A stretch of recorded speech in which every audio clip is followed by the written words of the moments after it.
It's the Center Fantasy Football Podcast. Welcome to the party, pal! Yes! Yes! Yes, this is my favorite part of the game. Analyzing all of the league matchups week to week. You can't win! Get him a body bag! Finish him! It is a bit above average. I said this sucks, and basically so do you. And discussing the boom, bust, and hidden gem players throughout the league. We ain't found shit! What the hell is Brett Favre doing here? I'm in town to play the Dolphins, you dumbass. Dan Marino should die of gonorrhea and rot in hell. Laces out. Touchdown! And here's your host, Allow myself to introduce myself. David Harbatkin. Hello and welcome to the Center Fantasy Football Podcast. For Season 6, we're back. This is a little belated, just like the NFL regular season was, with a delay at the beginning of the game, and this podcast is a little delayed. But I am glad to be joined by our esteemed colleagues. First of all, we have the current commissioner and current champion, I guess, defending champion, coach of the Hackettstown Hagglers, Mr. Gazalutsky. Greetings, everyone. And I am joined by the former commissioner, coach of what he said was going to be the Zamunda Lions, but has not gotten around to changing it. But so I guess still current coach of Nicky Baby, Mr. Nick Zaveri. Yay! All right, well, so this is going to be a little bit of an odd week, being that well, we already had the Thursday game, so we're going to get a little bit into those games. I mean, the original plan was to do this on Wednesday night, but that didn't happen. And we were going to go over everybody's draft and do a draft grade, basically, of each of the teams, and then look forward to this week's games. We're still going to go back and look at the drafts and see who had a good draft and who had a bad one. And we will look forward to this week's games. We're just going to do it a little with some knowledge of what happened on the Thursday night. So, I don't know. Let's start off with the draft. Is there any teams that stand out? Well, I mean, I guess we could. Do you want to start with the dog shit or the great? Gentlemen. I'm always good with start with dog shit. Okay, what teams do we think are dog shit after this draft? Where do you look that up? You would go under. I can see we're. I'm on Yahoo as well. Like, where the fuck do I go? Yeah, you just go to draft and it goes to draft results. My God, apparently we're. Yeah, this is a. No, you can't do that. Yes, you can. Are you looking at it on the computer? We're such a well-oiled machine at this point. Draft results just gives you like all the players. It doesn't give you the team breakdown of what Yahoo think they did. Well, then go to. Hold on. Well, I mean, what you could do. I mean, you could do is you go to your team, go to click on my team, and then it'll take you to your team, and then you scroll next to your name, and it'll just take you through each individual squad. Yeah, look at these teams and tell me who looks like crap. It's not that hard. I'm gonna start. I mean, I'm gonna go. I'll take the easy pick here. I'm gonna go with the Black Ice Dynasty. Now, it should be important. We should be fair in acknowledging that LeVar Minor. What the fuck? LeVar Minor was not there for the. He was auto drafting, and the auto drafting computer. Yeah, the auto draft does it wrong. So, I mean, as I look at this roster, I mean, I'll start with. I mean, there are some spots like, I mean, Tyreek Hill. Forget the fact that he went way too high in his value at the auction. You know, at receiver, Tyreek Hill, Demaryius Thomas, not terrible. I mean, they're projected out to be about 29 total points this week, which isn't bad. At running back, that's when things kind of sort of fall off with Derrick Henry and Kenyon Drake. But Zach, so sexy it hurts. I mean, 9.8 points on Thursday in an ugly game, for the Eagles and Falcons. I think Ertz will be good if Wentz comes back, and I think he is a good pick. Right. I think that's like probably the best on this team that he has. But go ahead, continue.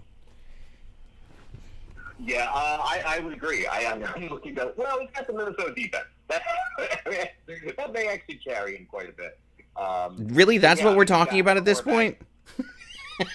Well, have you seen his roster?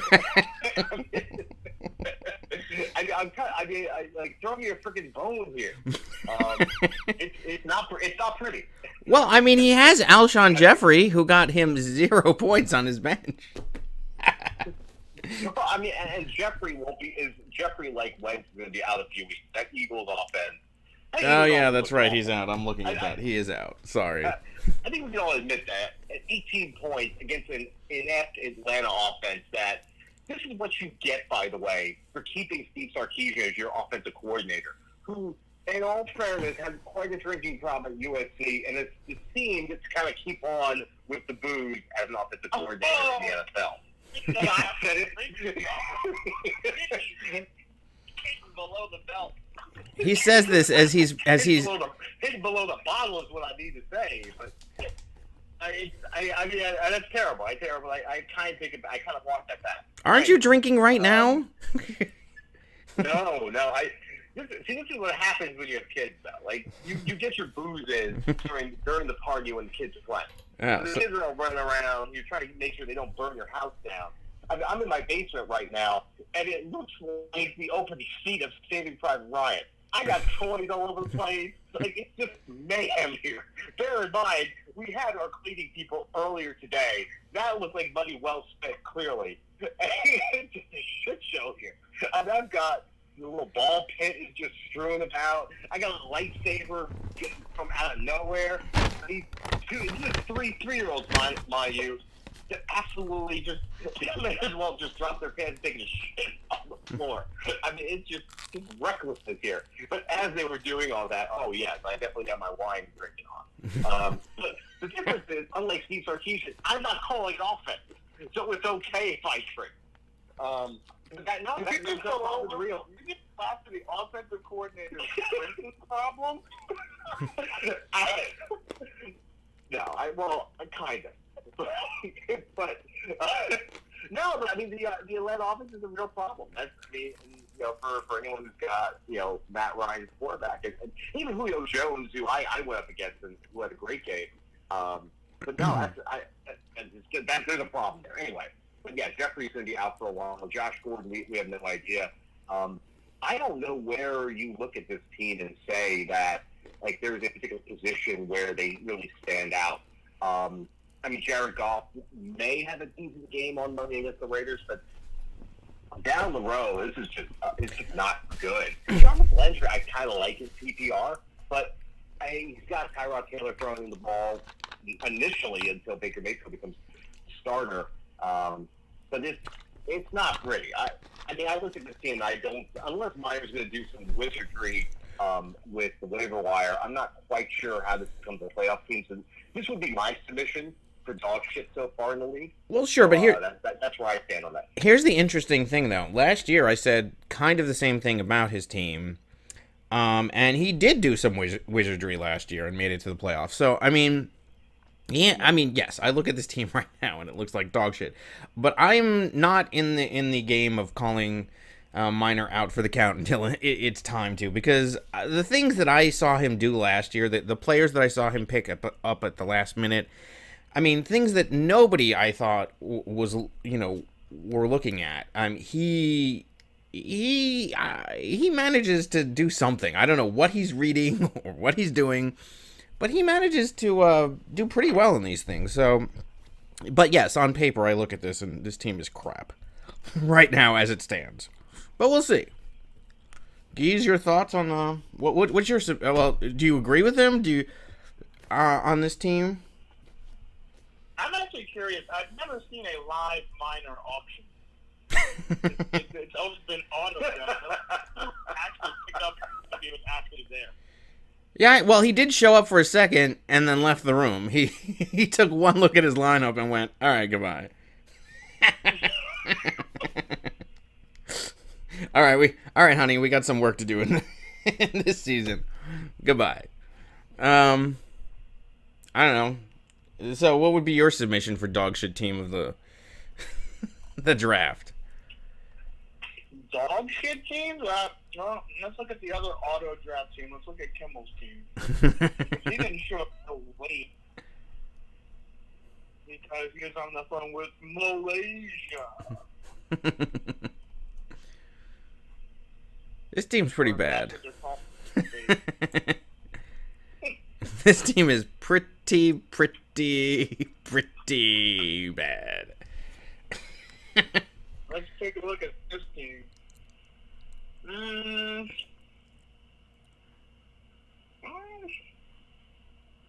Carlos Hyde is definitely questionable. So is the often injured Jordan Reed. Those weren't even the ones I was looking at for bad. The all-jet bench. I don't know how that's going to get you. The all Jets bench, and yet he doesn't have Robbie Anderson. Right, he passed on Robbie Anderson. But then he has Mike Evans and Amari Cooper. And David, he's known to Joku. I got it. And the one move that he made was Tyler Lockett. He did pick up Tyler Lockett in after. What did he? Was that in the? I mean, he did it the day after. I know. Who did he drop for that? Because there were a lot of transactions that happened. By the way. Are there? Yeah. Let's see. Oh my God! Yeah, they're up. Look at this transaction. I know. I can't even find it. Well, let's see. He finally dropped Zay Jones. I mean, that guy was hungry. Yeah, and picked up D.D. Westbrook. Then dropped D.D. Westbrook to pick up Tyler Lockett. And then dropped D.D. Westbrook for Tyler Lockett. I mean, but that's a good move, I actually think. What was Tyler Eifert even doing on the Millennials team to begin with? I don't know. Did he get stuck with him? I don't even remember. He might have gotten stuck with him or something. I don't know. Ooh, we won't get into the controversial Dr. Hockey trade until later on. I mean, we could get into it now because it's not even controversial. Eugene just likes to make up his own press. He's the one who labeled it controversial. His own trade. It's ridiculous. It's a fine trade. Well, I think Lombardi actually said that it was a bullshit trade or something like that. And then Whalers said, "Shut up, it's a fair trade." What was his exact quote? Here, it's on the message board, right? There's absolutely nothing wrong with this trade. Let's not be dummies about it.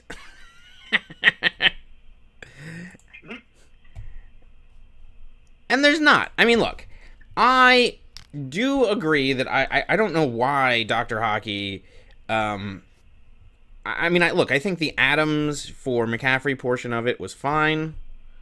I don't know why he traded tight ends. It doesn't make any sense to me, but it's nothing out of the realm of, it's just a bad move, but people are allowed to make bad moves, you know? It was Delaney Walker. Who was it? It was Delaney Walker for Ricky Seals-Jones. Yeah. Which, that's... Who I've never heard of before. Me neither. Yeah, no, I mean, I think McCaffrey for Adams is fair. And I think at that point, Walker and Seals-Jones, like that's a little bloody-handed, but it doesn't seem egregious to me. No, it's not egregious. To make really an argument about this. No, and in the end, it just I have to look at Baldwin's team going forward. But look, I think that Baldwin needed a wide receiver, and he got one, and he had a plethora of running backs. So that's fine. The other thing I think. Go ahead. No, go ahead.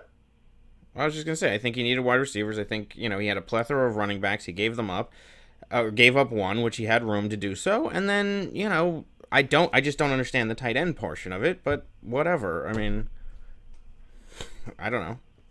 But go ahead.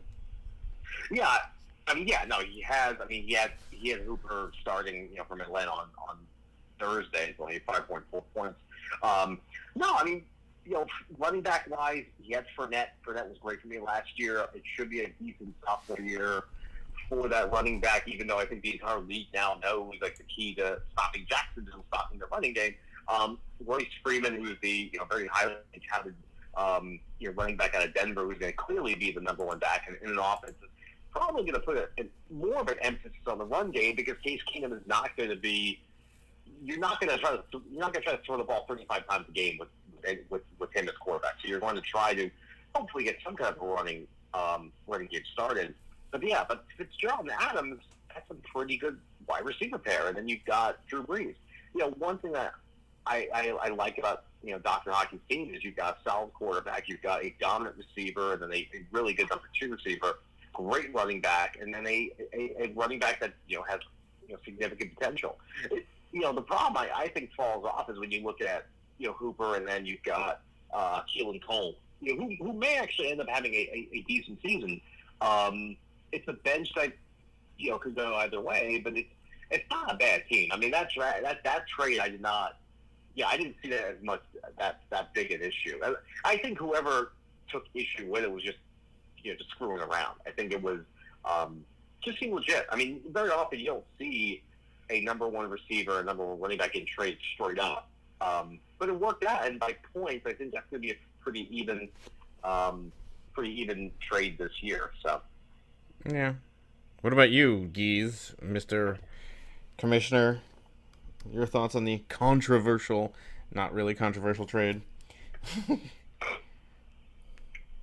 Well, I'd like to give notice right now, going forward, that there will be no trades that are even remotely looked at as far as controversial or retelling. But no, I don't care if you trade Todd Gurley for the punter.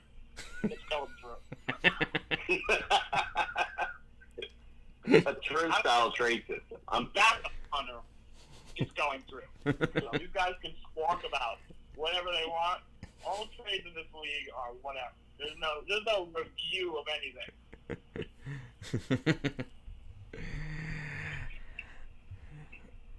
Unless it violates the postseason rule thing, but other than that, I think that was the only acquisition that seemed to be the most thought about last year was that deal in the postseason between Eugene and Lombardi. Everyone rightfully had grievance with that, and now that's been legislated out of the league. So we'll see what other transactions happen, but. No, I think Arlen certainly came out of it well. On the flip side of that, with regards to look at Eugene's team. Well, I'm going to tell you this right now, and I hate to say this because it disgusts me to give the man any credit, but I think coming out of that draft, and particularly after this trade, I think Eugene's team is the best on paper out of the draft. I just do. I think that I looked at the team and I was like, wow, that's actually a really good team. I could be wrong. I mean, and looking at, it's kind of skewed a little bit looking at the results of Thursday's game. But you have to understand that that's one game, so you don't know. But I'm just saying on paper. I mean, look, Kirk Cousins, not that great. But, Michael Thomas is great. Or at least he should be good. He's a top quality wide receiver. I think Keenan Allen is a good wide receiver. I thought, even though he only got 8 points in this game, I thought Devonta Freeman is a great pickup. He way underpaid for him too. By the way, I mean, what did Freeman go for this year? I mean, it was insane. Here, where's I can look this up, right? He went for $37. I mean, that was a running back that 2 years ago was going for, what, like 60s or something? It's a great deal.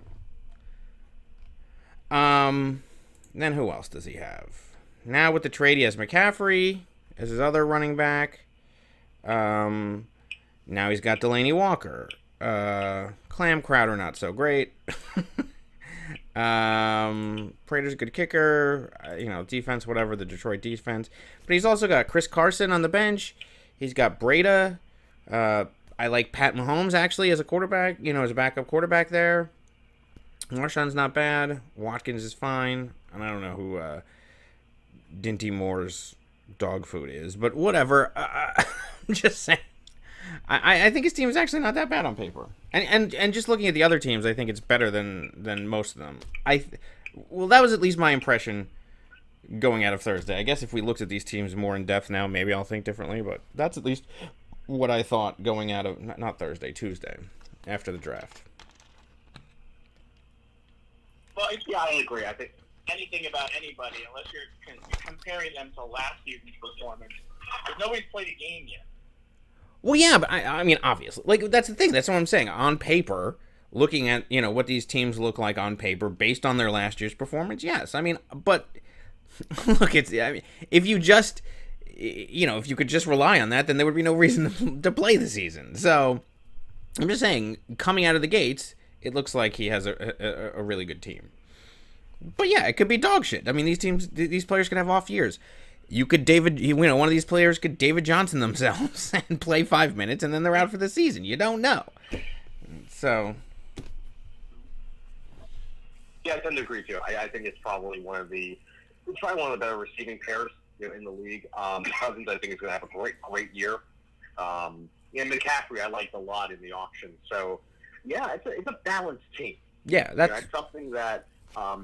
I think what you try to shoot for. I mean, I normally strive for that. I decide to go just totally different directions, but I do like where Eugene is. I just don't happen to like Eugene personally. So obviously, I wish nothing bad things to happen to the team. But but it does. I agree with Gabe. Like, it's on paper is what we're talking about. The issue with Freeman though is that I talked about this earlier, but yeah, I think the Atlanta offense is broken.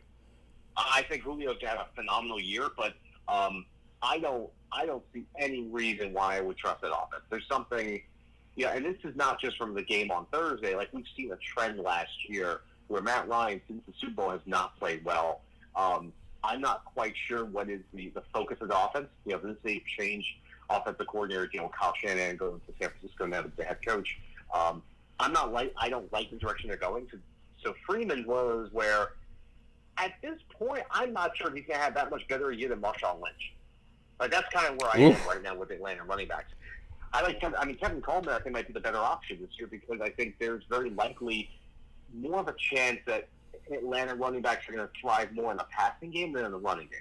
I just have no sense of what offensively the Falcons are going to try to do this year. But I agree with you. I think it's balanced, and I think Cousins is a good matchup this week against the 49ers. It's just a solid team. I think it's just a balanced team, and when you got those two guys at receiver, they're both going to play well. Listen, Tampa's best cornerback's out this weekend.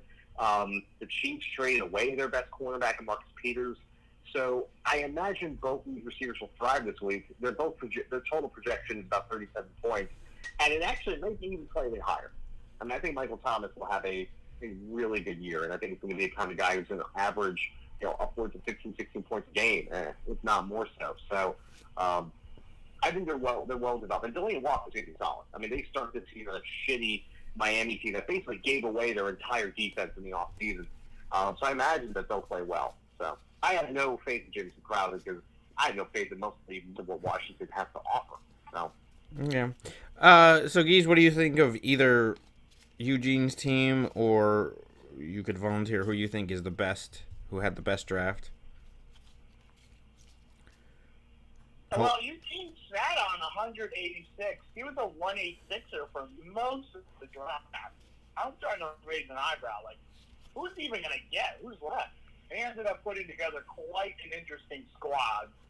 And like you said, the trade only makes it better. So, this guy knows what he's doing. Whalers did that last year. He sat on his money till the end and put together a solid lineup, too. So, yeah, interesting philosophy. I know. I didn't know what Whalers did. I watched Whalers. Let me relook at his team, but I remember watching Whalers during that auction going, what is this guy doing? Let's take a look at the Whalers team. Mariota, Antonio Brown's good, obviously. Doug Baldwin, I think, is going to have a terrible year. He's even said himself he's not 100%. Mixon, Kamara, okay. He has Eifert. LaShawn McCoy, he's still rolling with. Butker, New Orleans, yikes. Stills, Gallup, Chubb, Mack, who's questionable. Williams. Which Williams is this one? Another, it's not Scott Williams. Mike Williams of the Chargers. And Galladay.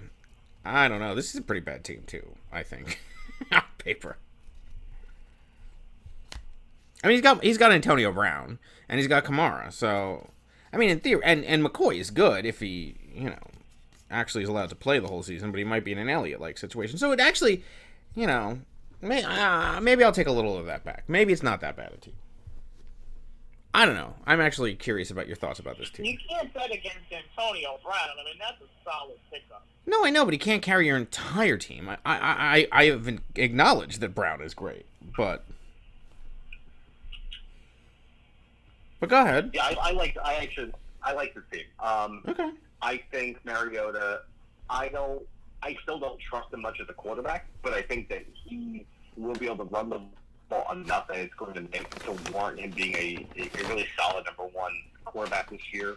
They start again. I talked about Miami earlier. I mean, they're playing a shitty Miami team this weekend. I think Mariota is projected out to 20 points. I think that's fair. Antonio Brown, this will be interesting. The weather they're talking about in Cleveland is going to be just loud this weekend. It's going to be tough for receivers to get a lot of traction. So we'll see how that goes. And although they may have to lean more heavily toward Antonio Brown because Le'Veon Bell is just still not showing up. Doug Baldwin, I've never liked. I don't think he's number one receiver. And just Russell Wilson does amazing things to free himself up because that's just a bad offensive line. Joe Mixon, that's the second season. Obviously, we know the problems he's had. I think that may be a better than we all gave credit for as far as a pickup in the auction. Alvin Kamara is just amazing. They start this year home, and I think they're always a better home team against a Tampa Bay team that defensively may look better this year, but their offense is going to be so bad until James gets back, and even when he gets back, there's no guarantee they're going to improve. So I think Kamara's going to be on the field a lot. Eifert's just an injury risk. And McCoy, the problem is that, McCoy actually, I don't like him at this point in his career, but the problem is that quarterback situation in Buffalo is trash. I tend to agree with what Jalen and Ramsey, the Jags, said about Josh Allen. I don't think he's that good at all, and I think they absolutely just screwed themselves in the draft. And you got rid of the only probably decent quarterback of that team, which was DJ McCarron for the Raiders. So now you're dealing with either Nathan Peterman, who's going to start, and then or Josh Allen. They're going to run the ball a lot. They start the year at Baltimore as a tough defense to play against. So I think this week that may not work out so well, but I think in the long run, until that passing game shows me anything, I think McCoy is a better choice to make. Bench-wise, Nick Chubb, obviously rookie this year. We don't know what to expect this season. Mike Williams of the Chargers, I think the Chargers are going to have a pretty good year. So I think that pick will work out. But, yeah, you got Antonio Brown and Alvin Kamara just by itself, I think, immediately puts you in the better half of the league. So I think it'll be interesting to see how that works out. And I like Mariota. I think that's a pretty smart move. It's a good team. I think right off the bat, I say they're in the better half of the league, and I slot them for a playoff spot right now. And just a matter of do players stay healthy? What does Scott do to try to add additional players to just increase his chances of having more success this year? All right, Nick, you've convinced me. Isn't it ironic that Whalers for the second straight season has a potential suspension candidate running back? Yeah. He had Elliott last year, and now whenever McCoy gets suspended, he loves it. No, that McCoy thing is weird. I don't know. I thought that his and this is uncomfortable even talking about this, but I thought his girlfriend withdrew the charges, like something he had said that on second thought maybe this didn't happen. So I'm not quite sure if the league is going to pursue any kind of thing. Although the league is so just mercurial as to what they will punish him for. So McCoy may get at least 2 games for just being in a bad situation. Yeah, who knows? That's the thing. It's so unpredictable right now.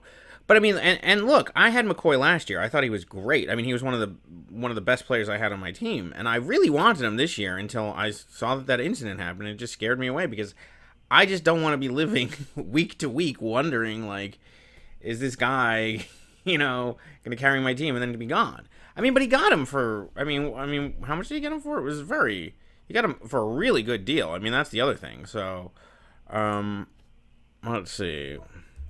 McCoy. He got him for $23. I mean, yeah, that's amazing. Yeah, I mean, so all right, yeah, you've convinced me. I think my initial impression coming out of the draft is not. Now that I'm kind of looking at this team, yeah, it was wrong. Yeah, it's a good team. It's a good team. I think. Geez. I mean, that's an interesting. So what you said about him, what about your Le'Veon Bell situation there? Oh, so we want to get to we want to get to my team, because I will tell you, we could certainly talk about my draft. So last year I came into the draft. First of all, I was supposed to get 0 wins, and the rankings said that I had the worst draft out of everybody.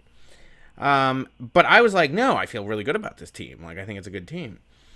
This year I come out of the draft, I'm like, I don't like my team. I don't like what I did.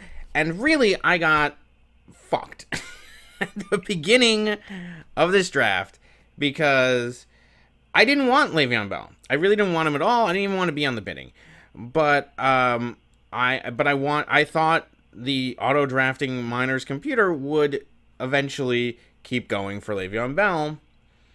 Because it was involved in the bidding, and I wanted to just make it go a little bit higher, and then it just stopped at 66, and then I was stuck with the musical chairs of Le'Veon Bell, who I had no desire to have, which completely changed my entire drafting strategy, because I was not planning on spending 66 on anyone, certainly not on Bell, who I didn't even want on my team.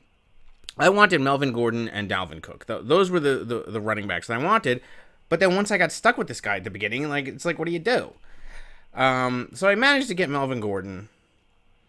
I made the trade with Nick for Connor, the backup, for Kittle, which I actually liked Kittle. I think Garoppolo is going to have a good season. I think he's going to pass a lot to him, but I mean, at that point, even towards the end of the auction, I was just trying to pick up any running back that would even be playing the first couple weeks, because I think Bell will suit up eventually. I mean, it'll probably take him a month to get back into game shape, but I just needed a running back even to play this week. I mean, I picked up Wilkins, the backup running back to Mac in Indianapolis, so I would at least have somebody to play this week in case the deal with me and Nick fell through. So I would, I was planning on having somebody, but, to get Le'Veon Bell's handcuff is at least, it's fine. I don't think he'll be as good as Bell, but I think that he'll be okay, in the interim. Other than that, I think, so I'm happy with Gordon, and if Bell comes back to play well, I think, I even though I overspent for him, he'll still be good towards the latter half of the season. I get Mark Ingram back towards, after week 5, so I think that'll really help the team later on. So it's really a matter of surviving this first couple weeks. I don't love my receiving core. I mean, Will Fuller, depending on Desean Watson, yikes, how he does. I mean, he was really good when Watson was on last year. And if that remains the same, then he'll be good. Look, Hogan, there's nobody else there. There's Gronk, but I mean, as far as wide receivers, there's nobody else there. And I had Hogan last year. I think he'll be fine. I got him for a really cheap price, too. I don't remember what it is. And Robbie Anderson, you had him, Geese, and you saw what he was like. He was good. And Kyle Rudolph, look, I think Kyle Rudolph is going to have a great season as a tight end. I think not only does he have, what do you call it? You like that throwing to him. But the offensive coordinator there is the same offensive coordinator that Cleveland had a couple years ago.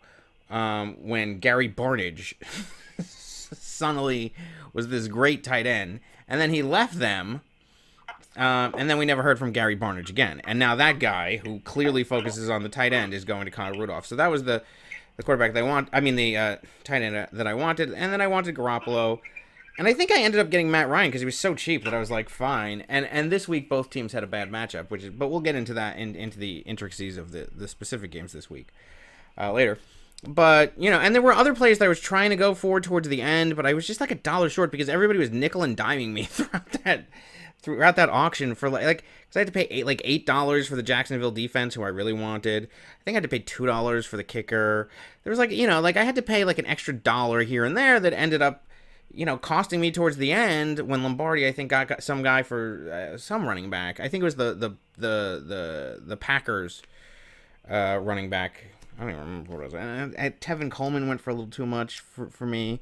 I ended up tapping out at that point because I just didn't have the money because I had spent an extra $1 here and there. So I don't like my draft, but I mean, I feel I could build a team around it.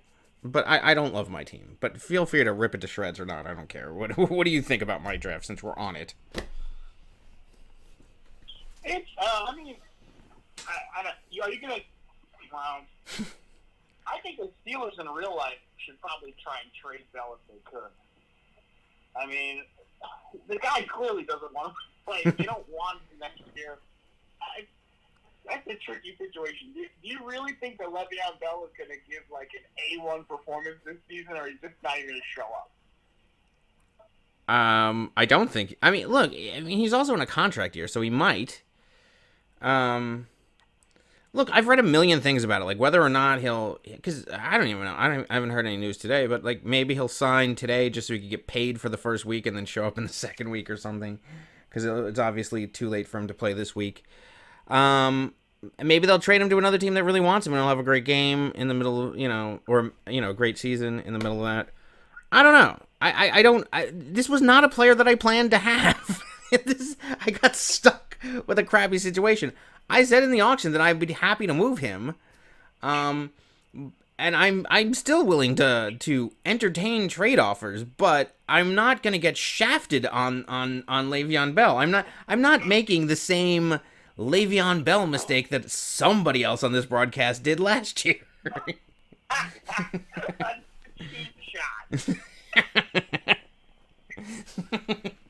So we'll see. I'm not, don't offer me Doug Martin for Le'Veon Bell and expect me to accept that trade. That's all I'm saying. But yeah, I don't know. What? Anyway, go on. One thing that's interesting about the team you put together is just that, your two biggest players, $66 for Le'Veon Bell, which obviously in the end really didn't want, but it's $58 for Melvin Gordon. But then after that, the most expensive player you have is Robbie Anderson and Will Fuller. Obviously you can see where your spending went, but a lot of guys, it's a smart pickup. $6 for Kyle Rudolph is pretty impressive. Danny Amendola going for $1. And Amendola, I don't trust Ryan Tannehill, so I could see him throwing a lot of short passes, and I think Amendola's going to be the beneficiary of it because I really hope Devontae Parker ends up playing well this season because I like them a lot coming out of Louisville, but I just don't see it. The talent's there, and we saw some pieces of it last year, but Amendola's the most reliable receiver that the Dolphins have. And you say this as, by the way, you say this with the full knowledge that I have that you picked him up off of the waiver wire after I dropped him. So you're basically giving you're backhandedly complimenting yourself in this. Oh, that Amendola, that was a great pick. He's on my team now. The funny thing is, I'm not even gonna lie to you. I remember picking up Amendola, but I forgot what league I did it in. As I was saying, I think I picked him up in my work league. No, I picked him up in the center, apparently. But I think I like Gordon a lot. I got him, in his rookie year, obviously, was his least successful year. You want to compliment my pick of Kittle, too, while you're at it? Who I also traded you for. Dave, you did a really great job. Let me tell you something. You did a really great job of picking up Amendola and Kittle. Great pickups. I have no. This weekend, I think, against Minnesota, Kittle's not going to have a great game, obviously. No, I think the Bell thing is interesting. I mean, this is it's a unique situation because this is about a guy who's not one side of his franchise tender. So I don't know technically. He's not a free agent, obviously. He can't sign with any team. He's kind of just sort of waiting this out with the Steelers. If he, I mean, he was franchised, I think, last year. So if he's still sitting on that money that he earned last season, then I would wonder how long he could hold out. And I don't see any incentive for him to report anytime soon. So I think he comes back this year. I think he comes back sooner than later, but clearly not around for the first week. And I think that Steelers offense, obviously now has a new offensive coordinator. Now that Todd Haley's moved on to Cleveland. So it'll be interesting to see. But I mean, they run the ball well. It's a good offensive line. I think they have a good chance to be successful. And I think they're going to be more run dependent this weekend against Cleveland. So I think it's a good team. Matt Ryan, I think Garoppolo can end up having a better season than Ryan does. But this week, it makes much more sense to take Ryan over Garoppolo. I think Garoppolo's only got a couple of games as a starter down, going up against the best defense in the league in Minnesota. Wouldn't clearly start him. And Rudolph, I think, does get even more targets. I think he's playing with a more capable quarterback in Kirk Cousins. Yeah, I mean, as I said, we can get into the games later, but that was part of the reason why I played Matt Ryan instead of Garoppolo this week. But yeah, we could get into that later. All right, Geese, your thoughts on? And I will. Oh, before I get off, John Ross is an interesting pickup. Good rookie receiver, one of the fastest guys that came out of the draft. He's going to be. Now, again, trying to assume that the coaching staff of the Bengals know what they're doing because they usually don't. If they use Ross well, he's going to be that kind of a boom or bust player. But that could easily be a way for A.J. Green to get through, which I think is going to allow Ross to see some single coverage. But I actually like that pickup a lot. I don't know when you necessarily put him in the starting lineup, but I think there's a lot of potential there. Yeah, I mean, yeah, that's why I picked him up, basically. I was also looking at Tyler Lockett before Tillett picked him up, but I mean, like, I don't feel that confident with my wide receiving core, and I was looking at who was available that maybe might, have that, that kind of breakout good season, and I don't know that he will or won't, but I thought that he has potential to, and I wanted at least to have him on the bench to wait and see, before somebody else went and got him for something ridiculous. All right, any other... Okay. I guess we can move on to your team. Or so is there anybody else that anybody thinks is like, the had the best draft? Any other candidates? The best draft. On to the other coach on this podcast. Let's look at Nicky Baby. All right, let's look at Nicky Baby. I mean, he had... Obviously, he hit two back-to-back home runs with Gurley and Elliott. Like, he must have just been, falling out of his feet after those two things. Unfortunately, after the Rodgers fiasco, it left him with $6. Yeah, I normally don't. I usually try to strive for some balance. I usually try to get at least a really solid, wide receiver. And this year, I just felt like, screw it. Like, I know how good Gurley and Elliott would be. And I thought, if I can lock up at least one position and also get a really good quarterback in Rodgers, who I obviously vastly overpaid for, I'm good with that. The rest of the way, I'm looking at my team now.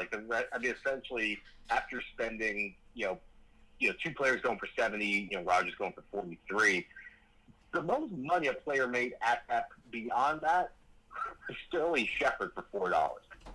So obviously, there's a very significant drop-off after my three biggest home run hitters. So I'm banking on a lot. I think you mentioned this in the draft. But yeah, like last year you went with Dan Johnson. Anything happens to my running backs or my quarterback, I'm going to be scrambling this season to try to stay competitive. And last year, I had Rodgers. Rodgers gets hurt, obviously, in week 6 or 7. And my season went for a tailspin. I was 4-1. And then, he gets hurt, and then just the season starts to fall off from there. So I have to be even more vigilant this year about staying, just keeping that, keeping the rest of that roster going. Because, right now, my receivers are just not good at all. They're serviceable, but it's not anything to be proud of. So, I just said, I'm going to have the best running backs and the best quarterback in the league, and I'm going to, proverbially roll the dice for the rest of the roster. Did you ever think about trade bait? I mean, look at what you can go for. Elliott and Gurley. You can get whatever you want. I could. It's an interesting question. Because I saw the Adams McCaffrey deal, and it was something I started to wonder about is who in the league would I consider putting up? And of the two of them, it's hard to say. I tend to think Elliott will have the better year than Gurley, surprisingly.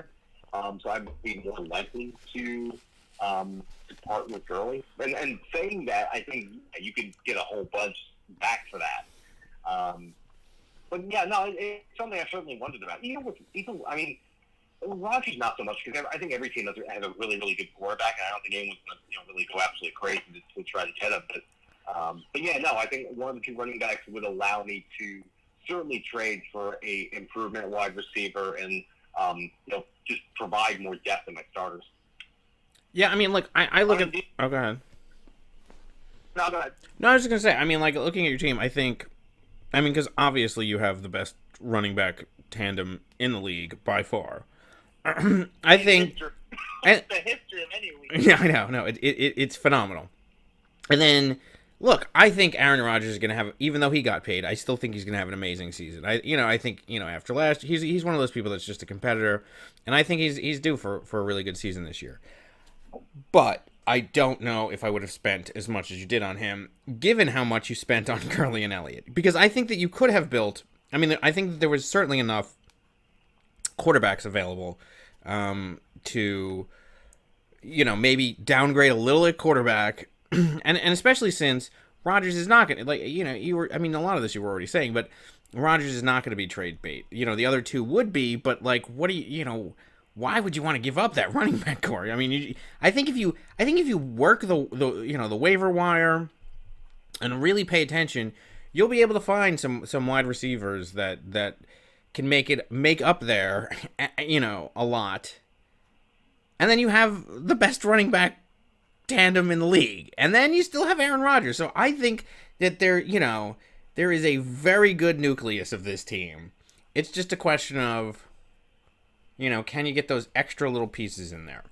But in general, it's certainly not a balanced team. No, it is like, I'm trying to. It might be like the Pan Anderson of the league, right? It's extremely top heavy. You're just. Oh man! We could just call it the Nicky Baby Tit. Just rename your team to the Tits. Baywatch is what I should call my team.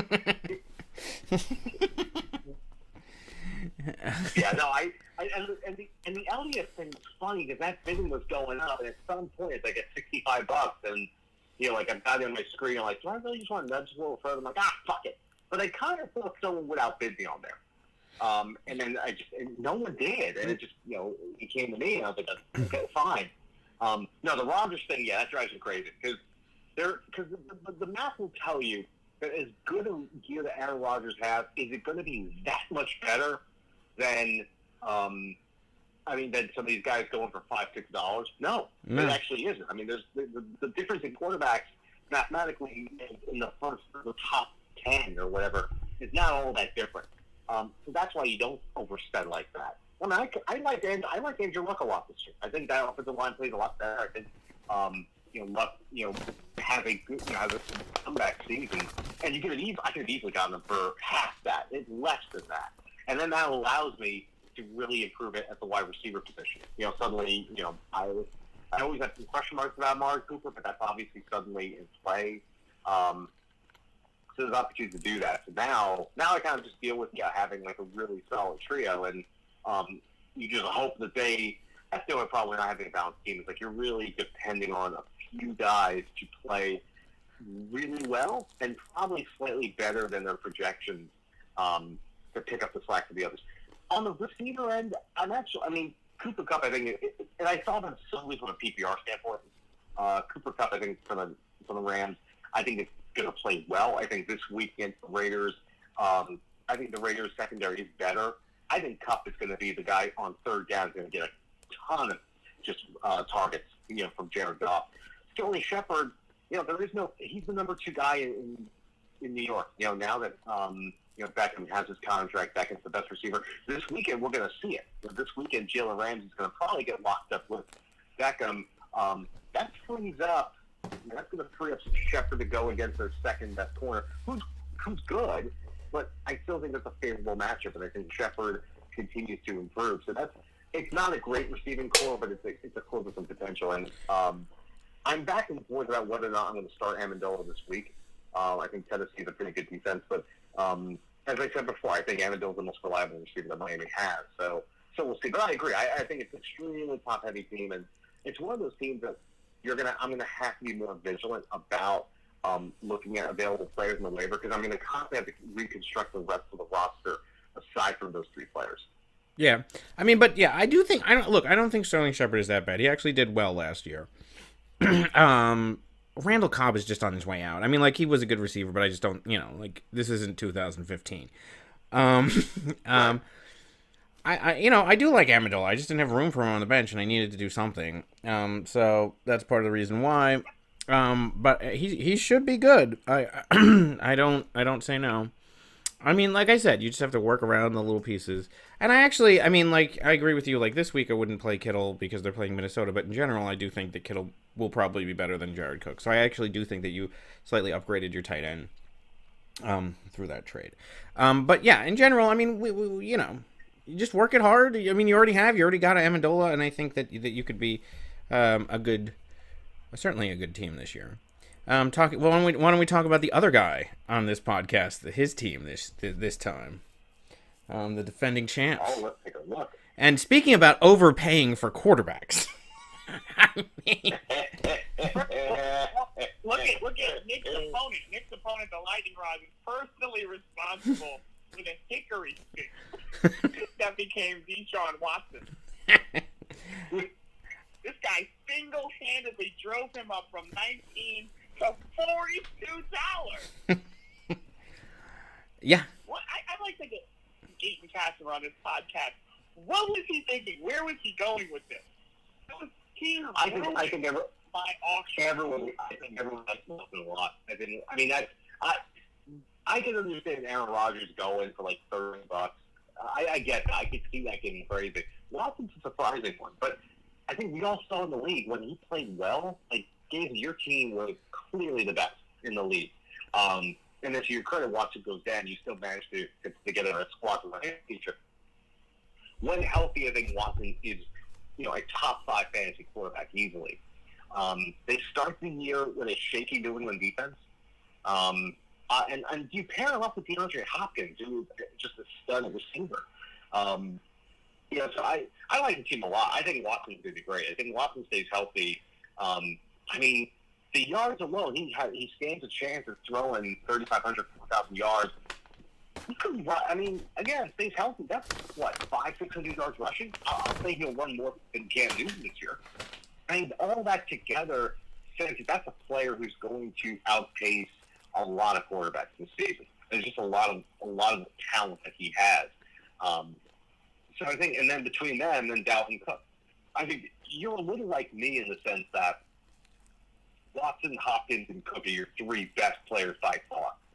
The rest of the way, things get shaky. Crabtree, Burton, Woods. No kidding. Yeah. So, but I get it. I'm living that world too. It's a Pam Anderson team. You just kind of you have to hope for the best. But no, but I can see. But yeah, no. Gaten made the smart move. I wanted Watson at a much lower price. I don't know about that. He haggled you. He haggled the hagglers. There you go. But I know where he's coming from. Watson was the quarterback I wanted as well. But as soon as I saw that price getting to where it was, I'm out. I'm not going past $5 or whatever. No, I wanted Watson too, but I wasn't even going to pay the 19, frankly, because I don't believe in spending that much money for quarterbacks. Because as we talked about with Aaron Rodgers, the difference between an Aaron Rodgers and a quarterback that I could get for $1 or $2 is not that great, generally. Yeah. I say this on the heels of a week where I just want to jump off a cliff from the performance of my quarterbacks. But, I mean, in general, over the course of the season, that's how I feel. So Dave's saying, obviously, there's a drop-off between 45 points a game for Desean Watson and 9 points a game from Matty Ice. Not that dramatic. Yeah, but if he gets 45 points, let's see if he can sustain it. It's his second year. I mean, look, he was great, but I don't know how he's going to feel after the injury. Is he going to be I mean, but look, I certainly, went for Will Fuller, so it's not like I don't have any confidence in the man. We'll just see. But I think, but my question is, because I know that you did not expect to pay $42 for Desean Watson. Yes. Absolutely not. Absolutely not. It's a shaky comparison, but I consider, Watson got hurt in practice. He tore his ACL. The last time I remember a guy having a phenomenal rookie season, but then has a serious injury like that, and then really falls off the table, is Robert Griffin III. Now, Griffin got hurt in the playoffs and came back to start the next season, which was way too early. But we saw all the ability that Griffin had with Washington. Like, he clearly should have been, a fantasy stud going forward, but the injury just kept him out. Watson this year got hurt, not in the season last year, but comes back from an ACL injury. It'll be an interesting season for them. They ended up, I think, they clearly didn't make the playoffs, so it's a slightly favorable schedule. But it's definitely a risk, and I think the question for Houston's going to be, are they going to try to design an offense where it's not so dependent on him running the ball, but really just giving him the ability to throw? And he can. He's clearly a really good thrower. But I agree. I think anytime you have a guy who is a really good quarterback, but also plays well, partly because of his running ability, coming off a knee injury like that it just takes its toll on some level. So we're about to see what happens to Watson up. Yeah, but my other question, and that's absolutely true. Which is part of the reason why I certainly was not getting into the $40 sweepstakes, and not even into the $20 sweepstakes for him. But my question is, so what were you expecting to pay for him? Because obviously you wanted him.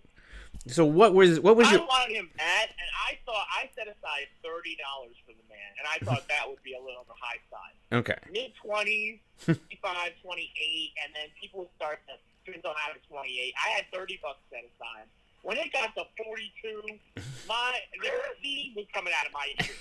I think Gaten Kasimer was just playing games at that point. Well, I don't know. Well, so then my other question is, obviously you had to sacrifice, with that extra $12, you had to sacrifice somebody else that you wanted. So who was that? Oh, and then I tried to talk, because I wanted Larry Fitzgerald, actually, to pair up with DeAndre Hopkins. And I had more than enough money set aside, because I only went for like $17. Like, too rich for my blood when I'm bankrupt and going after Desean Watson. So, Dr. Hockey, I was like 4 seconds away, and then I saw Hockey go, ding, you asshole. Oh. So, he would do that all the time, by the way. The entire draft, it was so frustrating. You're like, I got this guy. And then there comes Hockey with the last minute. Oh, come on, Hockey. Ding. Yep. So frustrating. But yeah, all right. Well, all right. So but I pretty much agree with Nick's assessment on your team.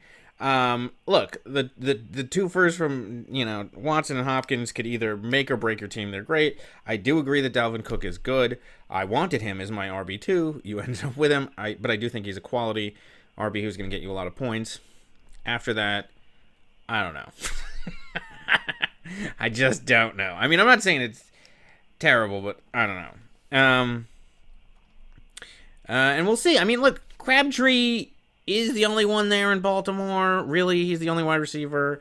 I don't know anything about Tim Burton or whatever. a nightmare before the NFL season. I have no idea. AP, he could be good. He could not. I don't know. There's so many questions. Your whole team, you should just put like a question. You're the Joker. You should be the Riddler this year. Because you have just a large question mark around your team this year. They could be great. They could be, I don't know. Look, I will say this. We've played with worse. Yes, you have. You won a championship with worse. I mean, your quarterback was Joe Flacco, so yeah. I mean, and that's the thing about the Haggers. If you have to flush the entire team down the toilet, we know you will. So whatever. All right. Exactly. Did we go over Dr. Hockey's team? Do we have to? I don't know. No, we don't, actually. I mean, we've done a lot of draft analysis. I feel like we've done enough draft analysis in and of itself. We could get on to the games this week if we want. I mean, we'll certainly talk about these teams if you want. I think that might be the better, more prudent thing to do at this point, because there's no other teams. I mean, unless there's another team that absolutely stands out as either amazing or shit. Is there? No, we've pretty much gone over everybody. All right. So then let's get to the games this week. Let's actually start with Baldwin, make Baldwin great again, versus the St. Louis Blues, which is an interesting game because we didn't talk about either of these teams when we did our draft analysis. So we could do kind of a combo in this. So the original projection of this game was 129.5 in favor of MAGA versus 139.53 for the Blues. So very high projections right now. Dr. Hockey with Hooper only getting 5.40 points in the Thursday night game is now projected to get 125. So Lombardi is a 60% favorite. So let's look at these. The matchup. Does somebody else want? I mean, I'm happy to go over it, but anybody else want to look at this while I have you on the phone? All right, I'll do it then. Fine. Breeze versus Rivers. I think Rivers is going to have a really good year. I think that is a good pickup for him, and I think Rivers will do very well this season. I think Breeze will do well this week against Tampa Bay at home. Lombardi has Rivers every year, though. Yeah, but I think that for some reason I think this is going to be a good year for him. Does he have him? He always has like Keenan Allen. He has Chargers, but I don't know. Maybe he does. I don't know. Well, all right. So, who do you think wins the battle between Breeze and Rivers this week? I mean, Tampa Bay is up ass, but definitely Breeze. Yeah, that's what I think too. So then, looking at the wide receivers, so Baldwin picked up Devontae Adams, which we talked about this trade. I think that was a good pickup for him at wide receiver. And then you have Larry Fitzgerald, which I'm interested as to actually why you wanted Fitzgerald so much, because I don't think his quarterback is going to be that good. So I'm actually curious why you wanted him before we get into the conversation about the rest of this. Workload. I mean, target. There's nobody else to throw to. Okay. Well, he's going to get volume. Sure. All right. Well, I mean that's fair. Washington is also not that good a team. So I think these are two good, favorable matchups for Baldwin at wide receiver. I think Diggs is. I think he got paid. I think he's overhyped. I don't like Diggs that much. AJ Green, I actually I thought that. I mean, what did he end up paying for AJ Green? Let's see. What was it? He went for $35. I actually think that is a reasonable price for AJ Green. I think that was a good pickup. And I mean the problem with Cincinnati in general is that, first of all, isn't their coach still Marvin Lewis? Yeah, it is. I mean, the guy has been around. I mean, he's never done anything. It'll always happen. I mean, Marvin Lewis, when we finally all get vaporized by burrito, the only thing that will last in the United States of America will be cockroaches and Marvin Lewis still going to be Exactly. Why is he still there? I don't understand. Like, AJ Green obviously is a good receiver, and I think that is a good pickup. And I think on paper, Lombardi's receiving core, based on what, the fantasy analysts would say is a good team on paper. I just don't like those two receivers. I just don't. I think Rivers is good. I think AJ Green is fine for the price he paid. I think Diggs is not going to be that great this season. I could be wrong, but we'll see. So you look at all right, the quarterbacks and the wide receiving matchups. Who do you give the edge to in this between those matchups? I mean, so obviously we're going with Breeze with the matchup edge against Tampa Bay. Fitzgerald versus Washington and Adams versus Chicago. Chicago might have a good defense, so we'll see there. Or Diggs versus San Francisco and A.J. Green versus Indianapolis. Now, Indianapolis sucks, so we can give them some extra points there. But I don't know. Who wins that matchup? Not the whole matchup. What? Hello? Did Nick pass out in his... Yeah, sorry. Okay, so... We're talking about the receivers, right? I didn't miss that. Yes. So I love how even the people on the show don't pay attention to the show. Go ahead. Yes, the receivers. I was getting my phone was about to die. I had to get my chargers. Okay. Well, Lombardi had to get his chargers too. So go ahead. well said. I like Diggs over Fitzgerald. I think that obviously the better quarterback in Minnesota. They're hosting San Francisco. It's going to be just an incredible crowd. So I think Diggs in PPR makes sense. He had a great season last year. Him and Thielen are probably the most underrated wide receiver tandem in football.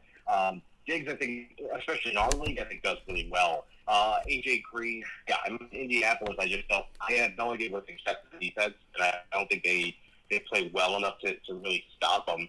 I think Adams, the Bears, I think will play better. Obviously, they're going to have Khalil Mack, so their pass rush improves. So it'll be interesting to see how that changes, how much time Rodgers has to get rid of the ball. So I think Adams' number suffers a little bit for that reason. Fitzgerald, I think you might have brought this up. The quarterback situation in Arizona is bad. I think Sam Bradford's the starter, and insert your joke there. But then you have Josh Rosen, the rookie, who's backing up right now. Fitzgerald got a ton of targets, but I think Diggs still has a better day. So I get a slight edge to the Blues. Tampa's just going to be terrible for a while until they get their starting quarterback back. And New Orleans is always just phenomenal at home. I like Breeze a lot there. It's close, but I tend to think that the Blues edge this out. Are we talking just on the wide receiving matchup, or are we talking about the whole thing? No, I think overall, the Blues wins this. All right, well, let's look at the other. So you have Fournette versus David Johnson. I give the edge to Fournette because I think that Giants defense is just atrocious. I mean, everybody's been focusing on Saquon Barkley and Odell Beckham getting paid and maybe a little Eli or whatever, but that Giants defense was atrocious. In fact, if Dr. Hockey was here, he would tell me. He told me the other day on the phone, and he is a Giants fan who actually watches all the stuff in the offseason and everything, and he was just like, I mean, everybody's focused on this offense, but let me tell you something. That defense is garbage. And it is. So, I'm going to give a slight edge to Fournette there over David Johnson, though I do think that David Johnson will do fine against Washington. I also found it interesting that you have the exact opposite feeling about Diggs and Thielen than I do. I think that they're the overrated people this year. I think last year they were underrated. I think this year they're overrated. But, okay. Then you have Royce Freeman, who I actually think will do well, though this week he has a tough matchup against Seattle. And Alex Collins versus Buffalo. Buffalo sucks, obviously, or at least we think that they do. And then, No,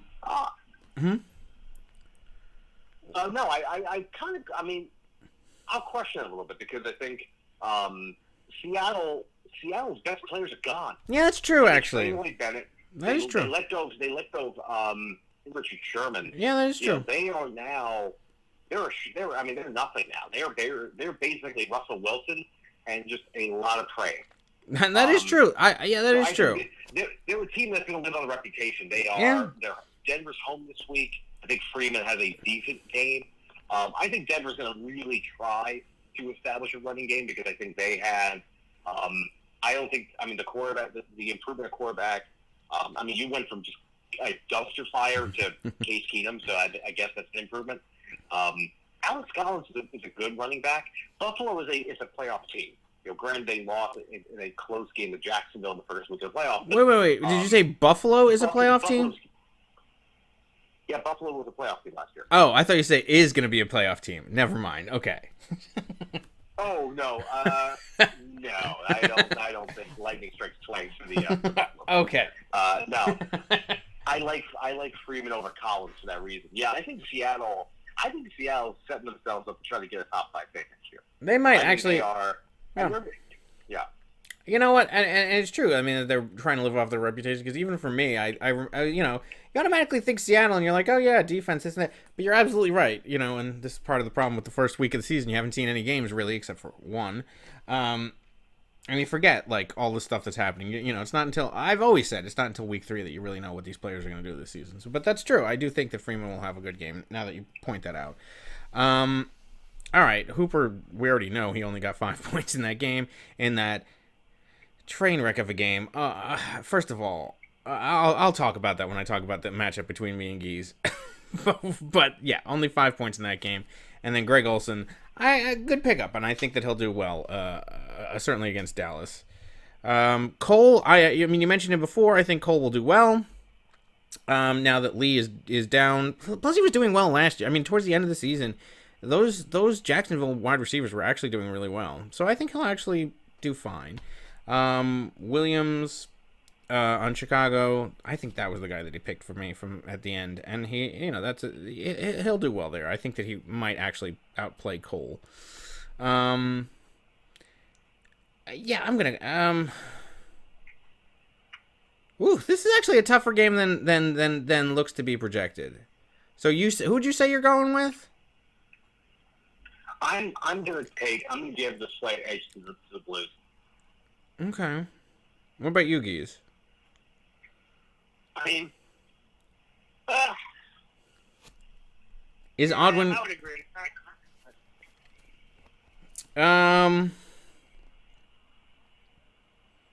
Yeah. Yeah, I think it's going to take another week for Baldwin to get great again.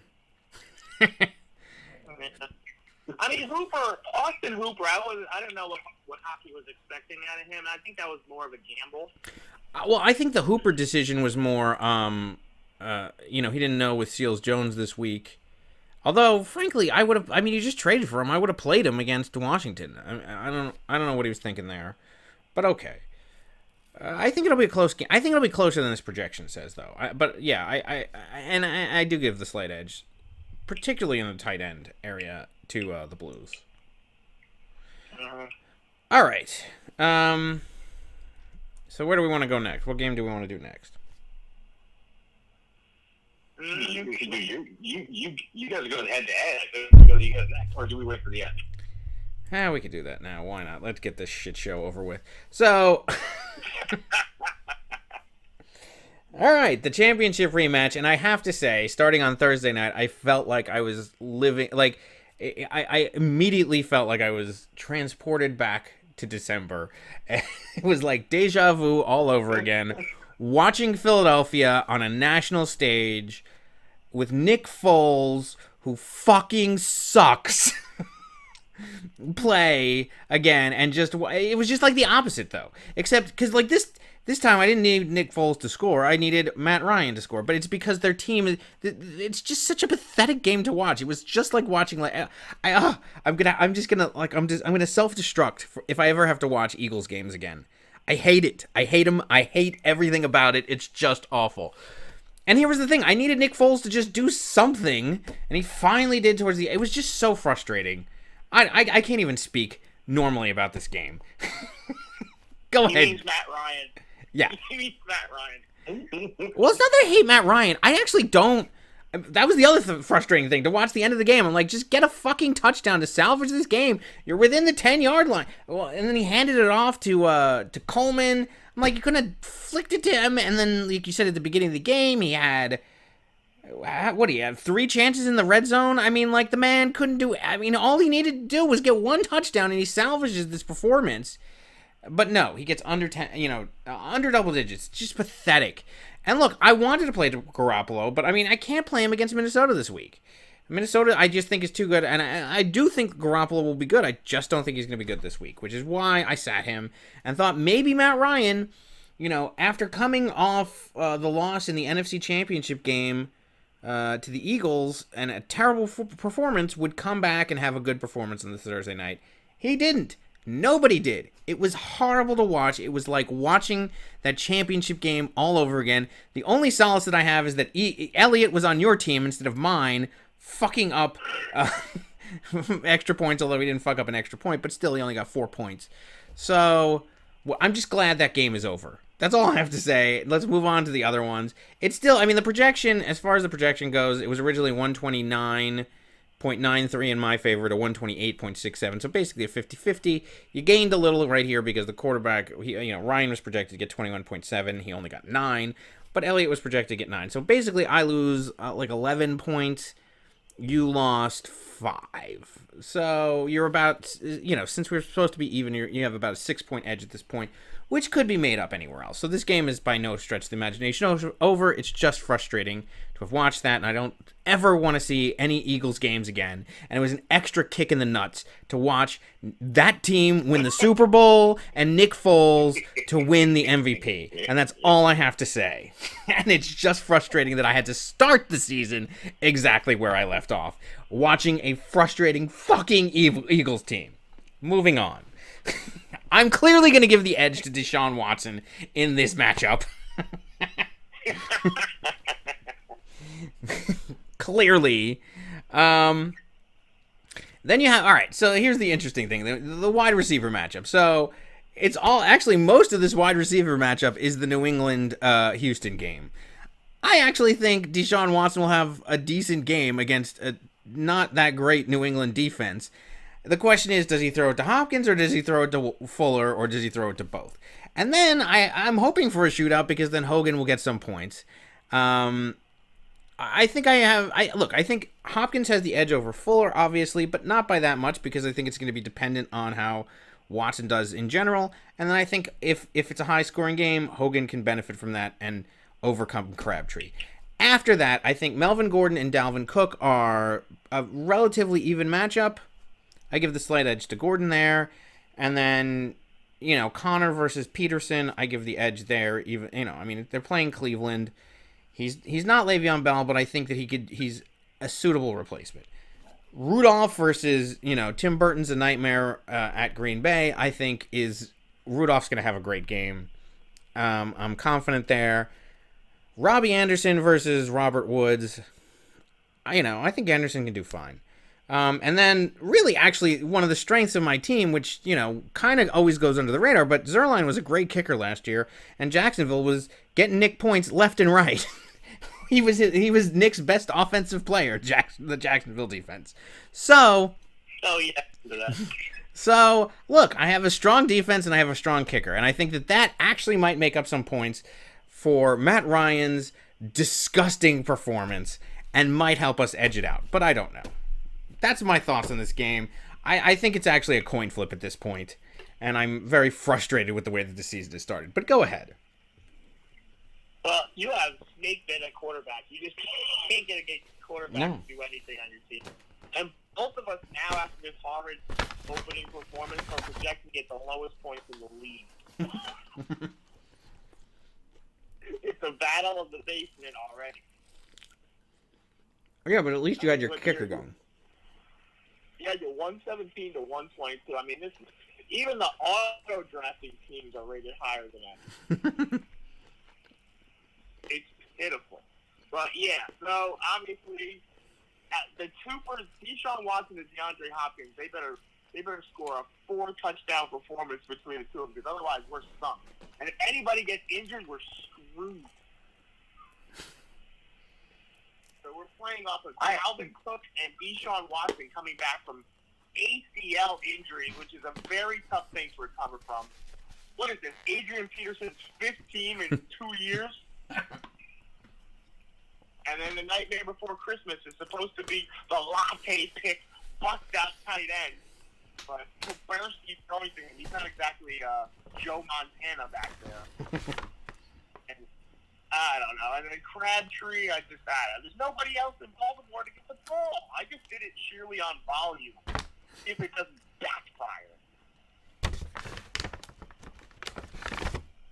Yeah, well, obviously we're each going to pick our own team. So, Nick, what do you think? You're actually the neutral party in this.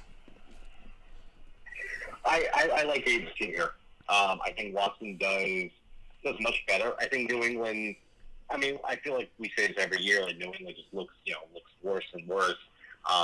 But this season also I think what we saw in the Super Bowl too with benching Malcolm Butler, there's just some issues that I have with New England. I think they and I think Dave and you were texting about this offline, but yeah, they get by because they play a very inept division. So they rack up 6 wins immediately.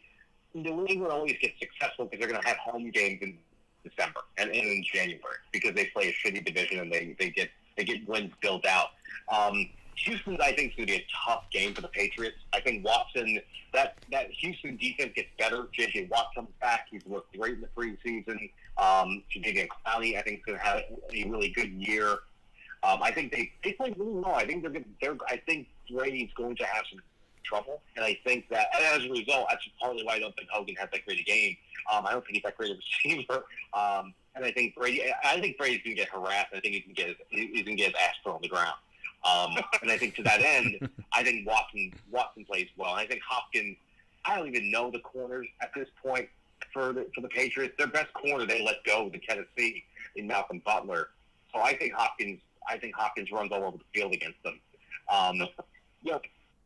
Crabtree's probably the best receiving option in Baltimore. Obviously, their quarterback situation is a little questionable. With Flacco still starting over, they have Lamar Jackson, the third best, their third quarterback on the depth chart underneath Robert Griffin. Dalvin Cook I like a lot. I think Dave, you were saying Cook being one of the guys you were targeting at the auction. I felt the same way. I think he's going to have a great year. He's also coming off an ACL tear too. Playing up against a 49er defense that isn't that great. Adrian Peterson, you never know. Arizona's defense is pretty good. They're on the road in Arizona. But Peterson may be solid in that game. Robert Woods against Oakland, that secondary is better. But that Raider team, for as long as I paid attention, they just have a problem with deep threat, and that's what Robert Woods is. I could see him getting a couple of deep, just he passes off and getting to those 12 points that are listed here. The Baltimore game, it's funny. You said the Jacksonville defense, doing you a favor this season, and I think that's still true this week. And I think Eli Manning is a turnover machine. I think Jacksonville may get 1 or 2 interceptions off them. Baltimore has a pretty favorable matchup. Baltimore's defense has actually gotten better. They play a Buffalo team that offensively, I think, other than LaShawn McCoy, I have no faith in them, their ability to move the ball. And Baltimore's home. I actually think that matchup balances out with Jacksonville having a slight advantage as opposed to on a regular week where Jacksonville does a lot better. I absolutely think Zerline has a great game. If the Rams offense plays well, obviously I think Zerline's going to be able to field a lot. Not for a lot of extra points into field goals. Hopefully not against my Raiders defense, but we'll see. But I think, the problem is I think one of the best players on your roster was Matt Ryan, and he didn't have a great game. So you kind of already put one of your best players forward this week, whereas Davis got he's got his 3 best players have yet to play, and I think automatically they're slated to be in a good situation. And like I said, this is going to come down to that Houston-New England game, and I think Houston rolls over New England this weekend. That's interesting because I actually didn't view Matt Ryan as one of my best players. I actually viewed him as one of my worst. But fair assessment. I mean, even before the game, I'm saying he's not even my starting quarterback normally. So, but I mean, fair assessment. I'm just saying it's interesting that that's how you look at it because I look at it exactly the opposite. All right, one of my worst players actually went to go play already. I knew that I was gonna have a problem with quarterback this week anyway. But interesting. I mean, fair point. All right. Here's the question: do me or Dave crack 100 points this week combined? I think you both get over 100 points. It'll be interesting. It's going to be interesting because I think Fuller being healthy. Same thing. I said this about Hopkins. The same thing about Fuller. I didn't know who the hell the Patriots are going to put up against Will Fuller. I had Fuller last year And just, I think plays really well. I think they're a really good tandem. Chris Hogan, I think, again, the Patriots like to throw short. Hogan becomes their primary receiver until Edelman comes back from suspension. No, I think both of you get over 100 points. I think just that you edge out Dave. Interesting. All right, well, now, I could be, of course, I could be wrong, and James Conner may set the world on fire on Sunday, and that may push the Steelers to just absolutely completely lowball Le'Veon Bell at that point. I mean, that's possible too. I mean, yeah, but these are all the mysteries of the first week of the season. You never know. Which is why I hate the fact that I'm playing Geese this first week. But whatever. Such is life. All right, moving on to the next game. Unless there's anything other commentary about this. Nope. All right. Let's do Black Ice versus the Mighty Whalers. All right. One of the auto draft teams before he's made many moves. So Goff versus Mariota. You seem to like Mariota for some reason. I actually don't mind Goff. This is a surprise, especially against Oakland this week. And Mariota versus Miami. It's kind of, I don't know. I feel it's kind of a wash. Tyreek Hill, I don't like versus Antonio Brown, especially I think Antonio Brown against Cleveland does really well unless that weather just becomes ridiculous. Baldwin, I don't like. I don't like Demaryius Thomas. I don't like Henry. I don't like Mixon. I don't like Drake. Kamara is good, but the question about Kamara is whether or not he can sustain the heavy workload with Ingram not in there. And because you saw like last season when Ingram was out and he had to play initially trying to bang in between the banks, he got injured. That's actually how Geese, Geese will talk about this, but that's how he beat Miner that one time. He got knocked out of the game really early. So we'll see, but he's playing Tampa Bay, who sucks. So obviously Kamara is going to be good. Ertz with only 9 points, but 9 points out of that crap game is not bad for him. I think he'll still do better than Tyler Eifert, although we'll see if Tyler Eifert makes a comeback. Landry, I don't like. I do like McCoy in this game. I like McCoy in general. It's just a question of whether or not he'll still be there. Boswell versus Butker, and the Minnesota defense I like much better than I like New Orleans. So,